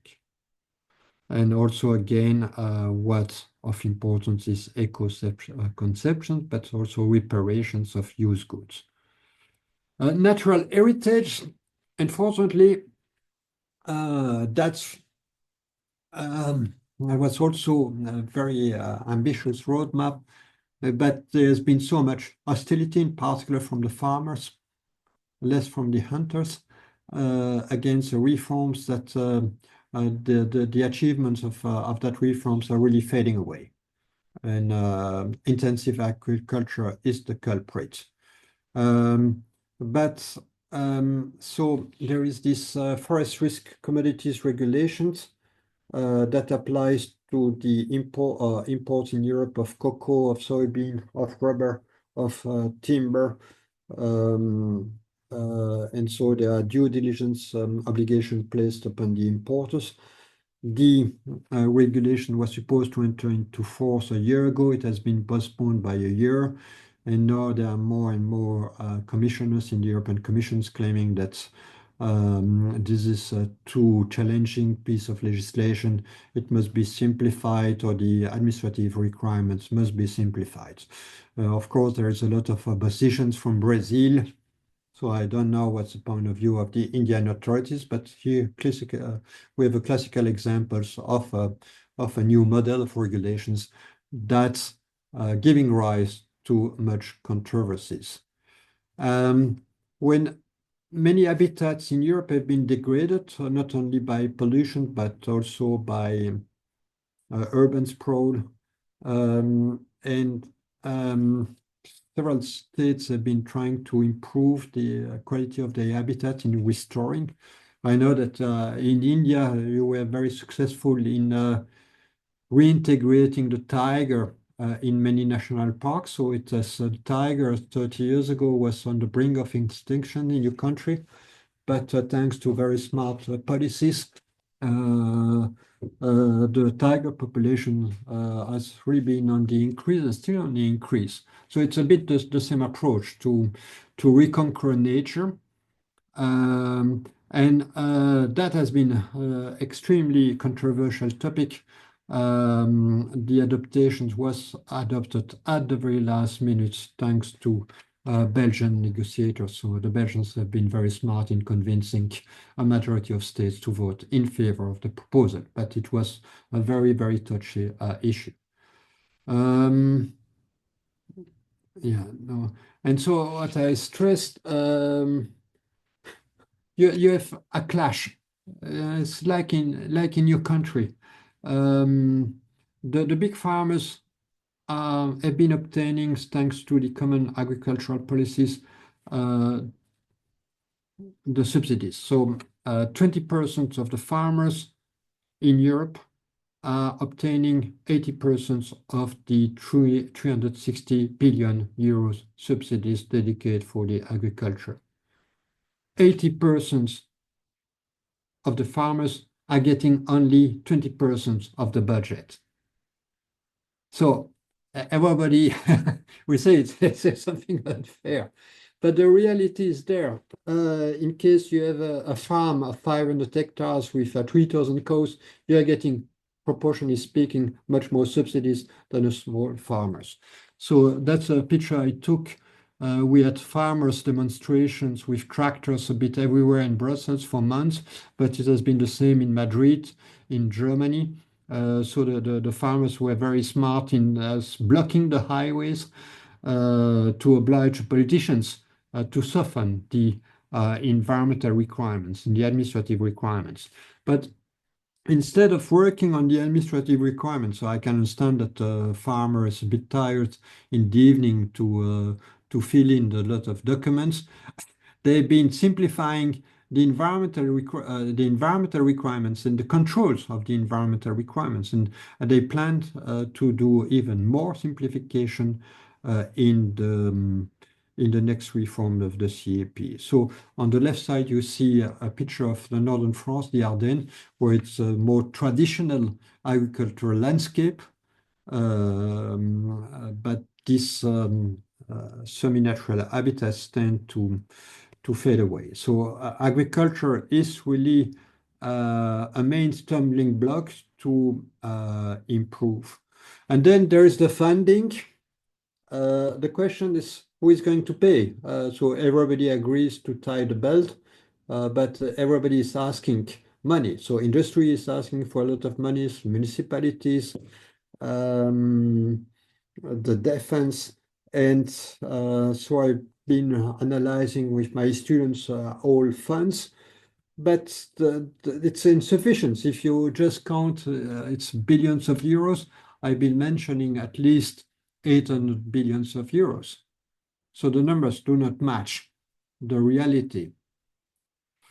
And so the question is how to balance competitiveness of companies in a globalized economy facing serious competition from Chinese companies, and in trying to improve the quality of the environment and in achieving climate neutrality. So we do face the risk of simplifications or watering down the reform. So that's actually, I'm working on this with other lawyers. But then the question, is this a failure or a success? I utterly believed 5 months ago that it was really successful, but now I see the pressures do accumulate because many sectors, economic and social sectors, are a bit afraid that they will have to tie their belt too much. But nevertheless, Europe has been far too dependent from foreign energy, from foreign materials, from foreign commodities, and there is a need to be more autonomous, and that requires really to flesh out this idea of strategic autonomy. And this is Sébastien, I know Gaston Lagaffe. This is one of the hero of our youth. It's an employee in comic strip companies in Brussels. And the author of Gaston Lagaffe in the 70s was really aware of the ecological crisis. And he's mentioning here that specialist of the energy, it's myself, Lagaffe, it's ecology, recuperations, recycling, the primary materials. So everything goes back to Brussels after all. Thank you very much indeed for your attention.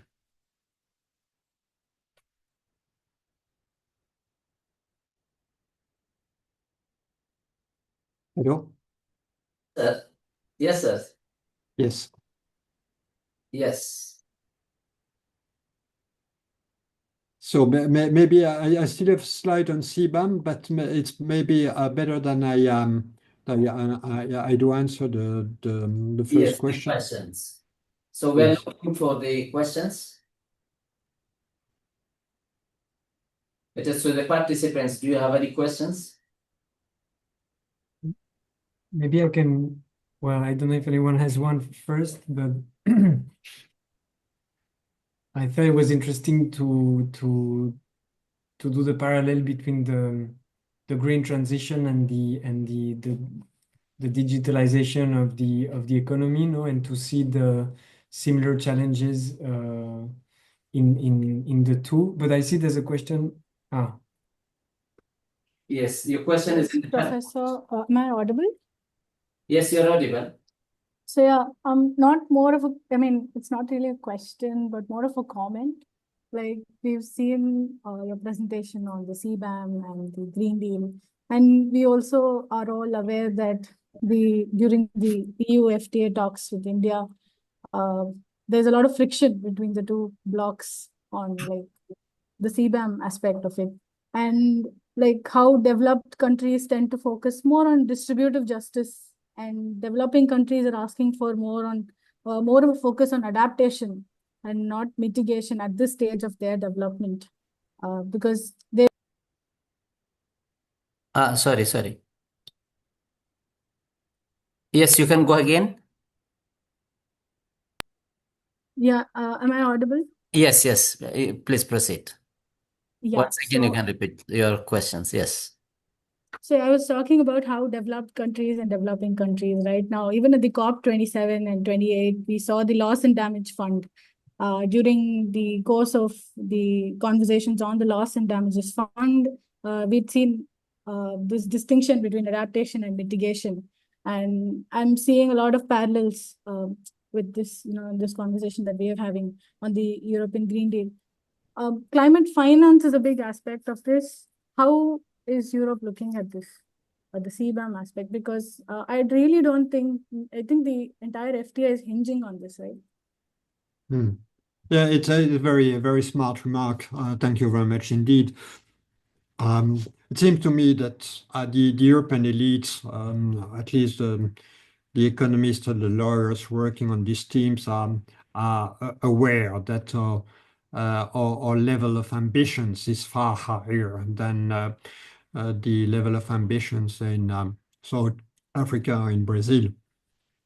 On the other hand, there is a controversy to um, regarding our responsibilities, our historical responsibility, though. So the Industrial Revolution started in Belgium, started in the Midlands in England, but today one of the main emitters is China. So how do we share our responsibilities? So of course, Europe, Western Europe has a historical responsibility to some extent. And what I've seen in the last conference of the Convention on Biodiversity and the United Nations Conventions on Climate Change is that really it's getting to money for the moment. The third world countries wants to get more support from the Western nations. The new US administration has been leaving well, is in the process of leaving the Paris Agreement, so they won't contribute at all to any of the implementation of the international agreements.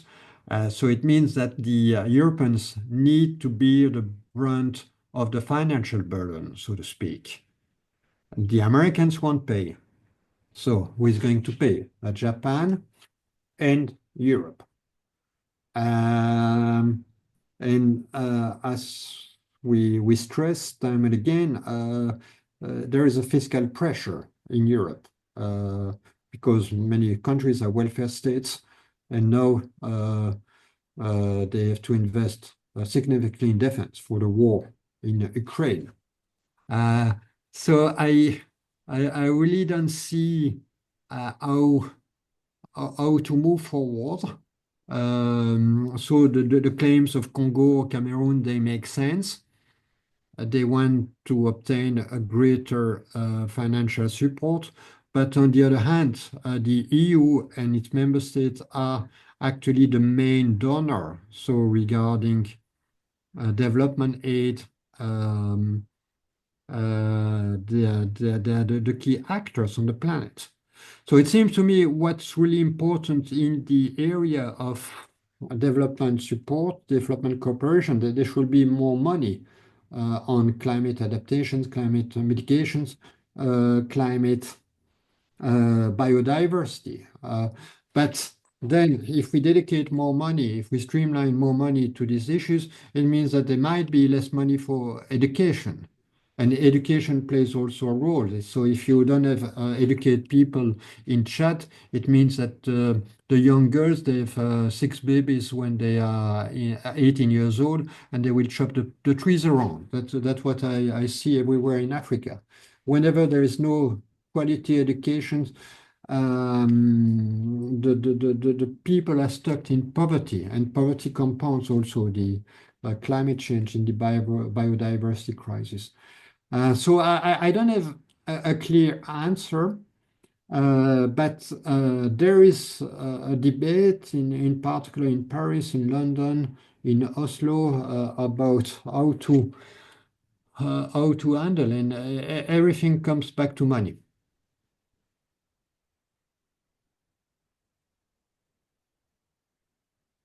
You wish to add something to this, Sébastien? No, but I see there's another hand raised. Yes. Good evening, professors. Am I audible? Yes, you're audible. Please go ahead. Yeah. So my question is regarding something that I saw on your slide. That was regarding the corporate sustainability due diligence directive that sought to ensure that value chains are compliant with the international obligations in the area of fundamental rights and environmental law. This sort of brought to my mind the bill called SB 403 that was maybe a couple of years ago passed by the state of California in the US. That was an anti-caste discrimination bill that was applicable to the companies based in the United States. And ultimately, it was not signed into law by the governor of California. But during that time, there was hope that since these companies also had major subsidiaries in India, those same laws would be applicable here also. At least the companies would ensure. But that never became law. but this corporate sustainability due diligence directive also seems to be of the same force. Do you think the Brussels effect of the companies making their own internal rules and regulations, which is applicable all over the world, will also ensure the rights of the marginalized castes, the scheduled castes and the scheduled tribes of India when it comes to private hiring? What is your opinion on that? Thank you. That's really not an easy question. I had no idea about the American, the Californian regulation. So if you can be kind enough to forward me the information, I'll be interested. But for the participant, in a nutshell, the CSDDD directive, so it's a directive, not a regulation, is actually placing the burden upon major companies that have worldwide value chains, most of them. And these companies are obliged, yes, they're obliged, the directives in force now, to conduct due diligence obligations across the board. So they have to assess, they have to carry out risk analysis across the value chains. And they have to assess two issues: whether the productions process taking place outside of Europe or within Europe complies with the your fundamental rights, in particular with labor rights. And on the other hand, they have to assess whether these activities comply with the major obligations laid on in different environmental obligations. So it seems to me that on the fundamental rights side, it's much stricter than on the environmental side. So apparently the companies complain that there will be a lot of paperwork. So due diligence obligations entail analysis regarding the manner in which the imported clothes are produced in Cambodia, for instance. So, let's imagine that big tea companies fall within the scope of the directive. The manner in which the tea is produced in India, the environmental impact of the tea production, or also whether the Indian companies, suppliers comply with the principles of the International Labour Organization's law. So that's really to summarize. So today there's a lot of discussion in the European Parliament to simplify some of the major administrative requirements. So it's time and again an exercise of simplifications. But the Commission stressed that they won't modify the key principles. So of course, this is going to have an impact upon the suppliers, because the importing companies whose production is somewhat decentralized across the world will have to look at the ways in which the suppliers employ, hire, pay their workers, and the environmental and climate change impacts of their activities. So it will have an external effect at suppliers level, although the obligations are placed upon the companies that do the business here in Europe. It's extremely controversial directive, so there are many publications. So some of the regulations I showed you, there's no one single article even in environmental law journals, but like the CSDD directive, there are a great number, a flurry of articles in legal journals, in law journals. Thank you, Professor.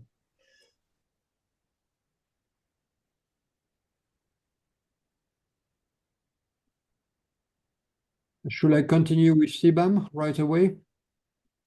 Is there another question? I think there is one more question to the chat box. Yes, please. I see a question on SMEs under these directives, but they are. Do I understand correctly that SMEs are mostly excluded from the scope of these directives? Yes, well, everything is being modified for now. So I really don't know what will be the outcome of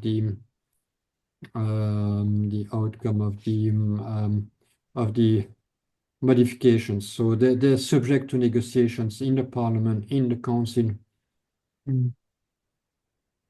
Yeah. I will put the other slides in order. But maybe can you comment upon what happened in Spain lately with the electricity?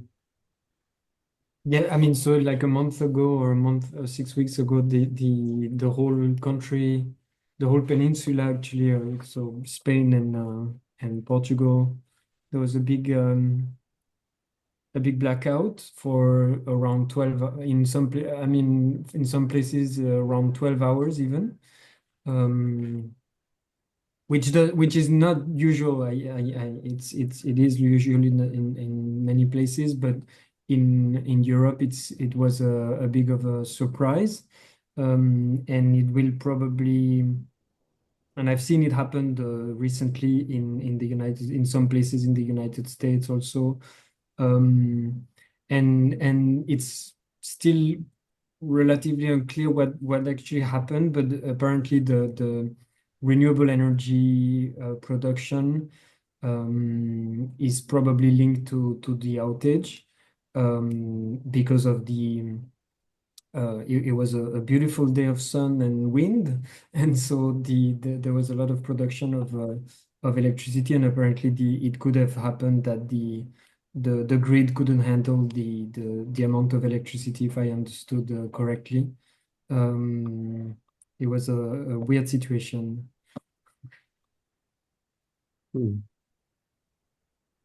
But Right. yeah, sure. Yeah, I mean, I don't know. Yeah, thank you. Yeah, of course. I imagine that many Spanish accuse the renewable energy to be the source of the blackout.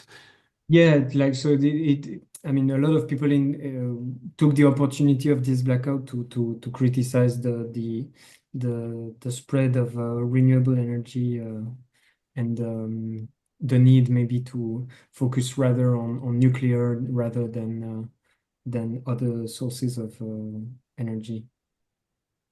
Yeah, what struck me is that be it agriculture, be it nature, be it renewables, be it the duty diligence placed upon the companies, all of a sudden everything has become controversial. So there was really a lot of energy in Brussels to adjust the political positions to reach an agreement in 2023, 2024. And on the environmental side, it's much more controversial. But on the other hand, it seems to me that the legislative instruments you have been commenting upon, Sébastien, are far less controversial. But Yeah, no, but also because in the end, because I mentioned that at least most European companies are not concerned. Sorry, a lot of European companies are of course concerned, but not the largest ones in terms of online platforms. And then it's been also maybe 15 years that there's been competition issues and abuses in online markets, and so I think that it was an area where the legislators and in general European decision makers were more inclined to compromises and to finding regulations that everyone could accept compared seems to on the to environmental side, the Green Deal, there is a shift of paradigm. So because before the environmental policy was a genuine environmental policy, it was air, water, nature. And now the Green Deal is actually to flesh out climate change requirements in every part of the economy, be it buildings, be it construction sites, be it waste management, be it energy productions, be it recycling. And of course, that will increase the price of the goods, that will increase the price of the services. And the idea to tackle the global footprints of the Europeans, but it requires that we check where the cocoa or the coffee or is coming from. The tea is not falling within the scope of these regulations, but the coffee is falling. So Indian coffee exported to EU is subject to this due diligence obligation. No, and it does make sense that with all these directives, a lot of different actors in different markets and in different sizes are affected, and much more than in the digital markets. I think, and it's normal that you have this arbitrage between, being done.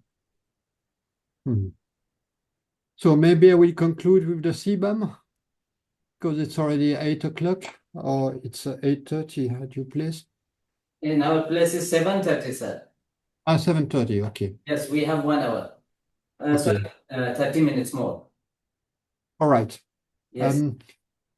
So again, I won't delve into the technicalities, into the complexity. I will highlight the outlines of the new scheme. So the CBAM can be understood exclusively in light of the carbon market. So the carbon market has been established by a 2003 directive that entered into force in January 2005.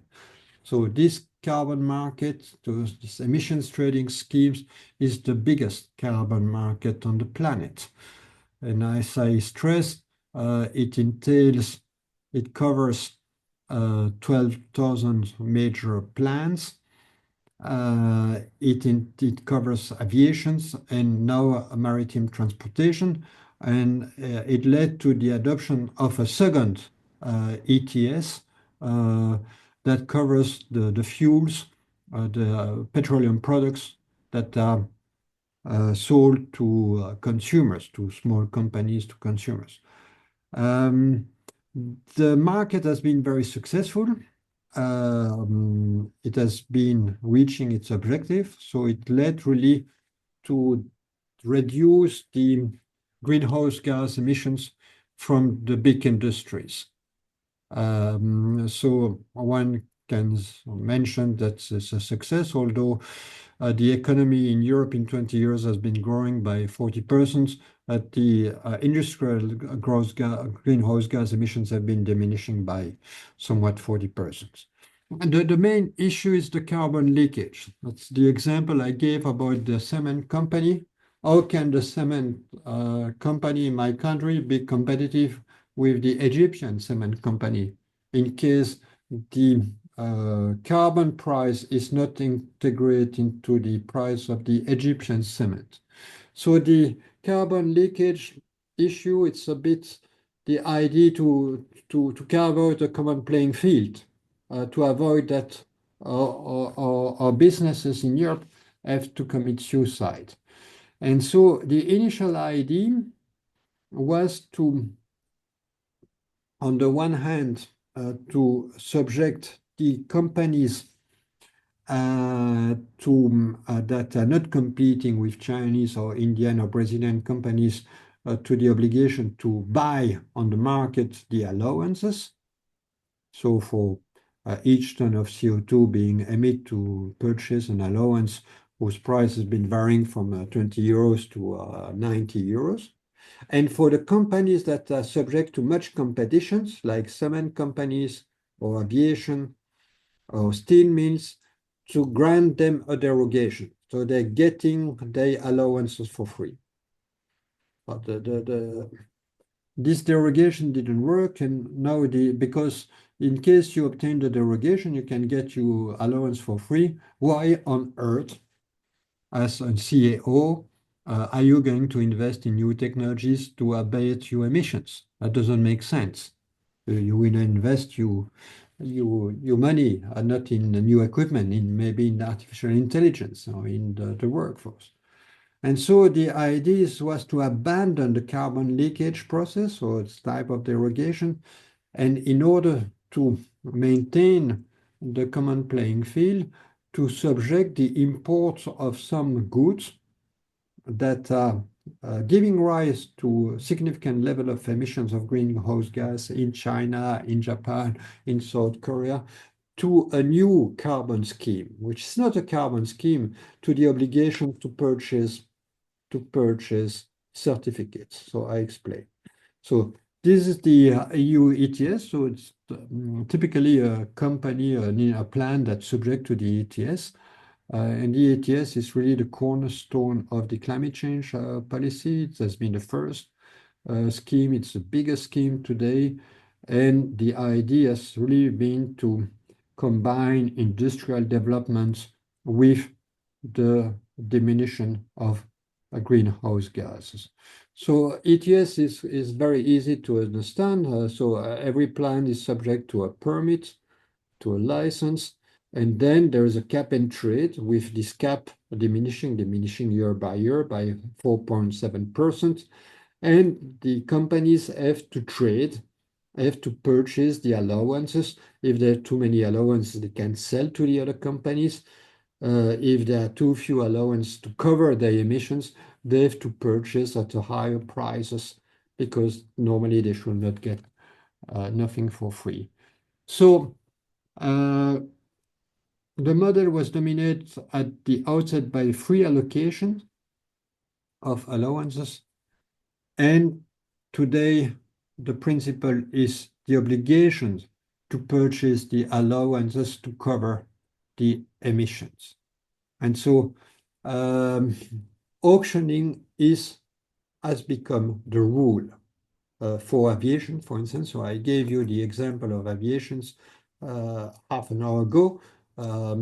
Lufthansa, I don't know, Air Italia, Spanish Airlines, they got the allowance for free, because they're competing with the American companies, or with Etihad, or with the Emirates Airlines.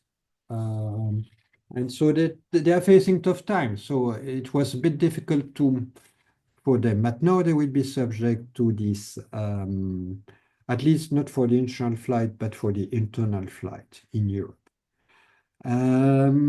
So auctioning is actually increasing the price of the allowances.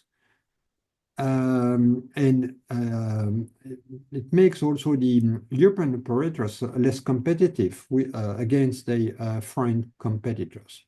So CBAM must be seen as a complement to the hardcore legislation. So it's kind of ancillary approach. That's why one needs to understand the functioning of the ETS carbon market to understand the manner in which CBAM works. So the idea is to apply an equivalent scheme to the ETS, but to the import of specific goods in EU, and these goods are deemed to emit a lot of greenhouse gases. So it's really the objective has been to replace the derogations in case of carbon leakage. So just here we have that's a picture of a plant in China. It's a steel plant, as you can see. So I've seen many of these plants in the central China, heavily polluting plants, very 1950s, 1960 technologies. So they emit much more greenhouse gases than a steel plant in La Lorraine in France or in Germany. So globalized economy, the importer is located, I don't know, in Belgium, in France, and so the plant is easy. It's producing steel products, and Chinese steel is extremely competitive. So there's anti-dumping duties placed upon Chinese steel being imported in Europe. But besides, CBAM applies also to electricity, to cement, to aluminum, to fertilizers, and to iron products. So the importer will be in contact with the custom authorities. So if it's a Belgian importer, must contact the Belgian custom authorities. I explained custom, it's a centralized competence, exclusive competence, but it's implemented by the national authorization. And so the competent authorities grants an authorization to the importers. And the importer is becoming an authorized declarant. So of course the importer is going, what is business is to import the steel from South Korea, from China, from Japan. And so let's imagine the pipes, steel pipes are being imported. Of course, the custom duties is going to look at the duties and the anti-dumping duties that are added to the duties. So that's why the products goes to the customs. Customs, usually they are in the harbor. And so the products are checked, and so there is the custom declarations. But in addition to the custom declaration, there is something new. It's a CBAM declaration. So the importer must submit to the custom authorities these different declarations. And the CBAM declaration, well, simply speaking, it's about the embedded emissions. So one looks here in the middle, the pipes. So to produce the pipe, the company, the producing company has been emitting greenhouse gases in the middle of China. And it's to calculate, according to different techniques laid down in the annex, the emissions that occurred abroad. So the CO2 or the greenhouse gas emissions are being calculated. Of course, if one to be viable, the systems must be verified, so there must be independent consultant, independent attorneys assessing whether the importer is calculating well enough the greenhouse gas emissions that took place abroad. And so the verifier confirmed that the importer is not a cheater, that the declaration corresponds to the actual emissions. So the exporter must register for 5 years in a European register. And so at the end of the year, in addition to the declaration, the importer will have to purchase certificates for each ton of CO2 that's not emitted in the harbor of Antwerp, of Hamburg, or Dunkirk, but that has been emitted in central China. So that's why the declaration will determine whether 1 ton of steel produced in China has been giving rise to the emissions of 4 or 5 tons CO2. And so in case if 1 ton CO2 entails 1 ton steel has been entailing the productions, the emissions of 5 tons CO2, then 5 certificates have to be purchased by the importers. If it gave rise only to 2 tons, it's only 2 certificates. But let's imagine there is a load of 10 tons products that gave rise to 200 tons CO2. The importer must purchase 200 certificates. And so the certificate is not part of a global market, like an auction market, like for the big plants in Europe, as I explained. The certificates have to be purchased at the level of the member state competent authorities. So the importers calculate that is required to purchase 500 certificates, 1,000, 5,000 certificates. And so the money, so he has to pay a price. Each certificate might value 50, 60, 80 euros. And so the money goes to the custom authorities, and therefore afterwards the money is streamlined to what? To the European funds. So the idea is to get rid of free allowances in placing the burden upon the importance of aluminium, cement, electricity, iron, and so on. So the declarant must be authorized. He must submit to the custom authorities a declaration in which the embedded emissions of the products have been calculated according to a proper methodology. And then, according to the determination of the number of tons of CO2 that have been emitted, he must purchase the certificates, and the number of certificates must cover exactly the number of greenhouse gas emissions that has been emitted abroad, and the national authorities are obligated to control that it's well done. So that's an example I gave. And maybe no, I forgot. I didn't use no,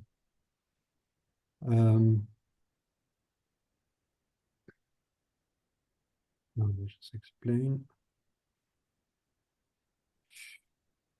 Yes, so again, it's a bit like anti-dumping. Everything is about calculation.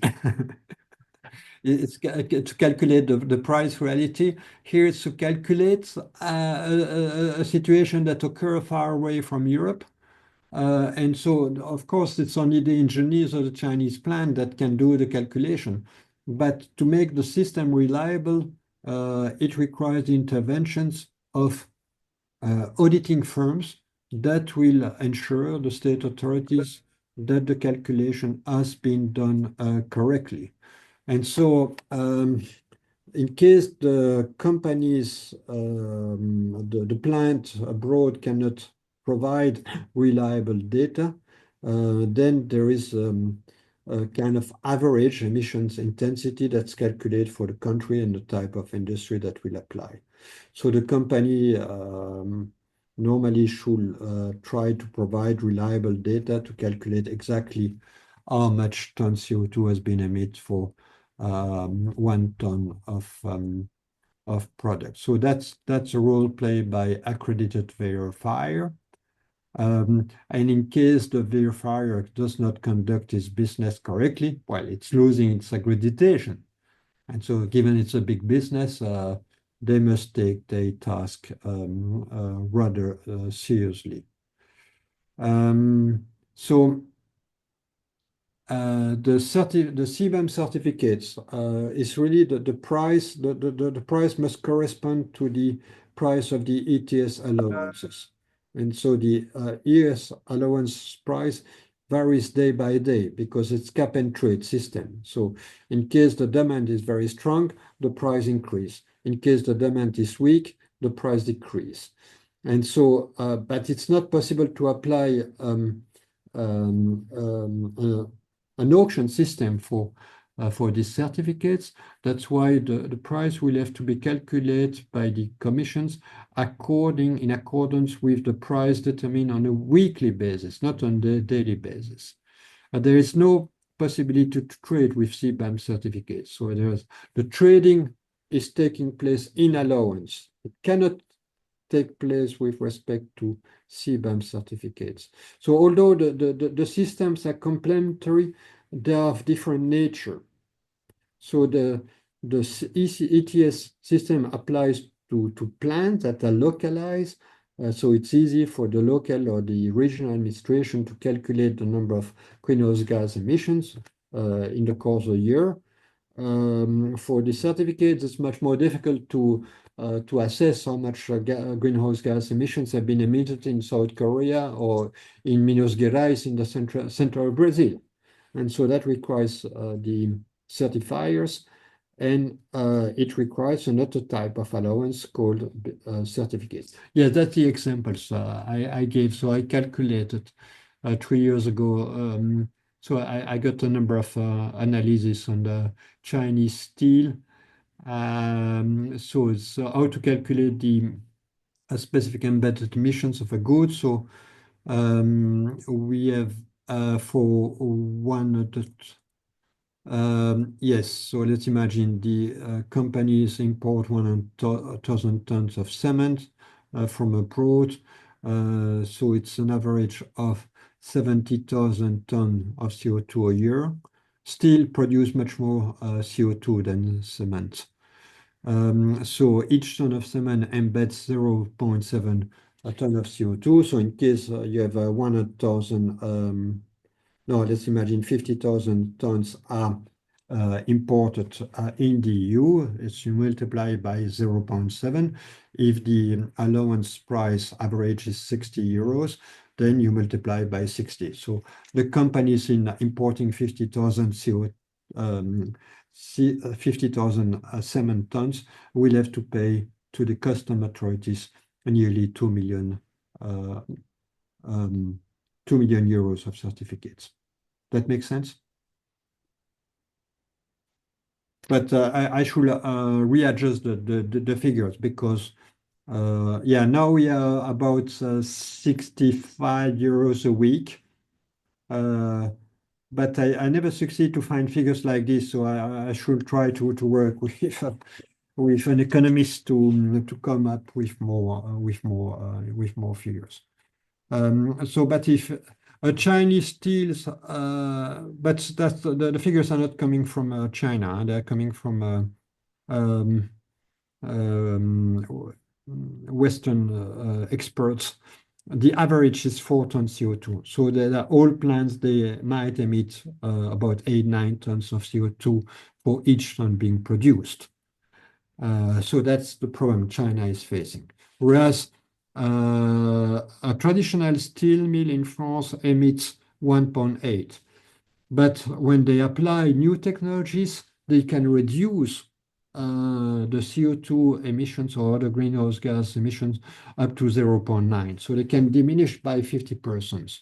So that means that when I understand the French steel mill invests much more into the plant, into the technology, but it still has to pay a price for the CO2. Whereas the Chinese company won't invest in new technologies, is emitting a lot of CO2, but is so far it has been able to export the good without paying any price for the CO2 being emitted. So the system is deemed to equilibrate, to carve out this common playing field. And so here I've been trying to compare, on the one hand, no cap and trade, on the other hand, no cap and trade has purchased the certificates just in the harbor. So the customer authorities has to sell the certificates. ETS is mainly dealing with installations, whereas CBAM it's just products, the installations being outside of Europe. And instead of having allowances, we are dealing with certificates. And the price is not determined daily as it is with auction sale. It's determined by the European Commission on a weekly basis. So it's on the one hand, it's really a trading and allowance. So if my company has too many allowances, then I place them on the market the right day to get as much money as I can, as it's possible. But here, the CBAM scheme is much more rigid. So again, a level of ambition, but it's related to this goal of achieving climate neutrality by 2050 without killing our companies. So the CBAM is really complementary to the ETS, so it makes sense. It's indispensable to have it. However, it's not perfect because the price has to be determined on a weekly basis according to the price of the market. So it's not, and also it's complicated because one has to assess whether it's whether the calculations of the embedded emission has been carried out properly. Of course, there might be also a risk of third state bringing litigations before the World Trade Organization. Yes, so interesting enough, I succeed to wrap up, both of us succeed to wrap up today extremely challenging regulations on many hundreds of lawyers are working on a daily basis on this, advising clients in Brussels, in Amsterdam, in London, in Berlin, on these various regulations and directives. So when I looked at the law journals, there's really no shortage of publication of the regulation on artificial intelligence, this CSDDD directive. So it's very lively. So it's not Roman law, it's not canonic law. And there's much political debate because all this, as it was stressed by Sébastien Fassiaux, the regulation on artificial intelligence, it was not a walk in the countryside. It was kind of thousands of amendments, really the difficulties to reach a conclusions. I was mentioning the nature restoration law that was just adopted at the very last minute, thanks to the intelligence of some Belgian diplomats. Without that, it was failing. Voilà. Yes, sir. So, is there any questions from the participants? I think everyone is exhausted with so much continuous class. Yeah, it's really a crash course. Yeah. To say the least. It's just and often these regulations are 80, 100 pages long. And often they require the adoptions of more specific legal instruments such as executive regulations or delegate regulations. And then in addition to this, there is the case law. Yeah, actually in both fields, in digitalization and in the, our digital markets and AI, and then in the green transition, EU law is it's very impressive, the level of legislation that is being adopted, the amount of regulations and the complexity and the intertwined legal frameworks in place. It's very impressive and a bit sometimes difficult to follow, I think also. Because there's so much being adopted in the past, even just in the past 5 years, no? Yes. Mm. Maybe I will conclude the course. So the starting point was this communication or the EU strategy for cooperation into the Indo-Pacific region. So a year ago, I organized this course mostly with Chinese students. Instead of having 3 days, we had 5 days. And so what's interesting in reading this communication is that Europe is aware of the interconnections with the Asian Pacific regions. So the regions is increasingly strategically significant for Europe, for growing economic, demographic, and political weight in the region. So Europe is really making an endeavor lately, in particular when it comes to trade. So I was mentioning 2 days ago the latest free trade agreement that has been concluded with New Zealand about a year and a half ago. But besides the negotiation taking place with the Indian authorities, the Thai authorities, and the Indonesian authorities, and previous treaties that have been concluded with South Korea, Vietnam, and Singapore, and Japan. So apparently, when one looks at the number of agreements concluded with Asian nations, it's sure that the EU is paying heed in developing. So the question is also the the common foreign policy and security policy, the extent to which it will embrace Asia and the Pacific. So we didn't have the time to delve into all these questions, but there have been really, and there are still a number of issues with the Houthis attacking the French or the German boats in the Red Sea. So it has been a major security issues. Unfortunately, we should have been a much longer program to deal with all these issues. But it seems to me that in addition to the genuine business approach, there will be a willingness to get a bit closer to at least to the Indian authorities. What struck me also in reading the strategy is the focus was placed at that time a few years ago upon climate change.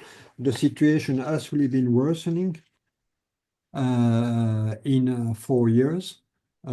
Today, well, this year it is the United Nations year for the glacier, and the glacier are shrinking everywhere. And this is a very serious issue, not only for the Alps in Europe, but in particular for India, because the water is coming from the glaciers in the Himalaya. And so the situation is not yet critical in the Himalayas, but in Europe, in some regions, as we have seen with the collapse of a glacier in Switzerland a few days ago, the situation might quickly become very critical. And that will entail a very significant impact. So to come back to the remark made by one of the participants, we need to work together on mitigation. So the reductions of greenhouse gas must not only take place in Europe, it must also take place in China and in India. And so we need to support the Indian authorities in achieving also climate neutrality. If not, all our efforts will be worthless. Sorry. And then there is also the question of adaptation. So I imagine that Europeans have already a certain level of expertise regarding adaptations. And so perhaps there is also room for maneuver and opportunities to bring European expertise to India to help our Indian colleagues with adaptations. So yes, so the strategy is ambitious, but we've been highlighting the level of ambition achieved with the decarbonized economy and the digital economy in a very short time. So now it's more an issue of consolidations, but of course in Brussels there are a lot of tensions, as I've shown you, the farmers rioting, blocking the highways. So it's not the end of the story. So it's an ongoing story. But at least as a European, I'm also somewhat proud that something has been achieved regarding the protection of essential values such as human dignity. So the Artificial Intelligence Act is also about enhancing the dignity of humans, and that artificial intelligence is not used to deprive the consumers from their fundamental freedoms, but also improving the quality of water, improving the quality of the air is also related to the dignity of the persons. We have too many persons dying in Europe from air pollution. So again, that leads me again to this communication. I was also struck by the emphasis placed on values, human dignity, fundamental rights, the rule of law, and democracy. And so there is much to be shared between India and the EU, in particular when it comes to democracy and the rule of law. So thank you very much indeed for your attention. And we need a bit of time to improve the slides in lecturing. We realized that there's still room for improvement, but we will provide you all the slides, but they will be secured, and so we need to take a few hours to improve them. Right. I give you the floor, Sayed, to conclude. Right. Thank you, sir. Thank you so much. So we come to the end of this 3-day session. Now, once again, good evening, everyone. Respected Professor Disatlier and Dr. Sébastien. First and foremost, I would like to extend my heartfelt gratitude to Professor Satlier. He is not being only speaker, but he was architecture of this program, honoring us with his presence, sharing his valuable insights to AU and Indo-Pacific regions. And we are also deeply grateful to Dr. Sébastien, who has spoken around the EU strategies, and he has spoken and well connected with the Indian perspectives, and particularly whatever you have discussed about artificial intelligence and recent these gatekeepers and so on. This was new. I hope that it will equip our participants with the new technologies perspective. And a special thanks to Professor M.S. Benjamin, Dean Faculty of Law at the Department of Studies in Law, University of Mysore, who has facilitated this program to be conducted from University of Mysore. And of course, I need to say that it is not that we come to the conclusion with the successful program, but this is the credit also goes to the participants. We have to acknowledge their active participation. And we're grateful for your engagement, that you have posed questions and dedicatedly listened to us. So finally, I thank each one of you being the part of this unique opportunity, and I hope that you can join us in the future as well, that the future, whatever academic endeavors that we could conduct. So thank you, everyone. Is there any questions from your end? If you have, yes, I have shared the Google form that contain both the answer sheet and the feedback form. That feedback form, what you are feeling, you can suggest, you can criticize for our future improvement. And about your answer, the questions will be communicated to you via email. Then you have to write and upload in the same Google form. Your exam tomorrow starts by 5:30 p.m. and you are expected to submit by 11:30 p.m. If you face any technical issue, please do write email. But I have to look the answer around those people which they have attended here. We have Zoom report. Right? Is everything is clear?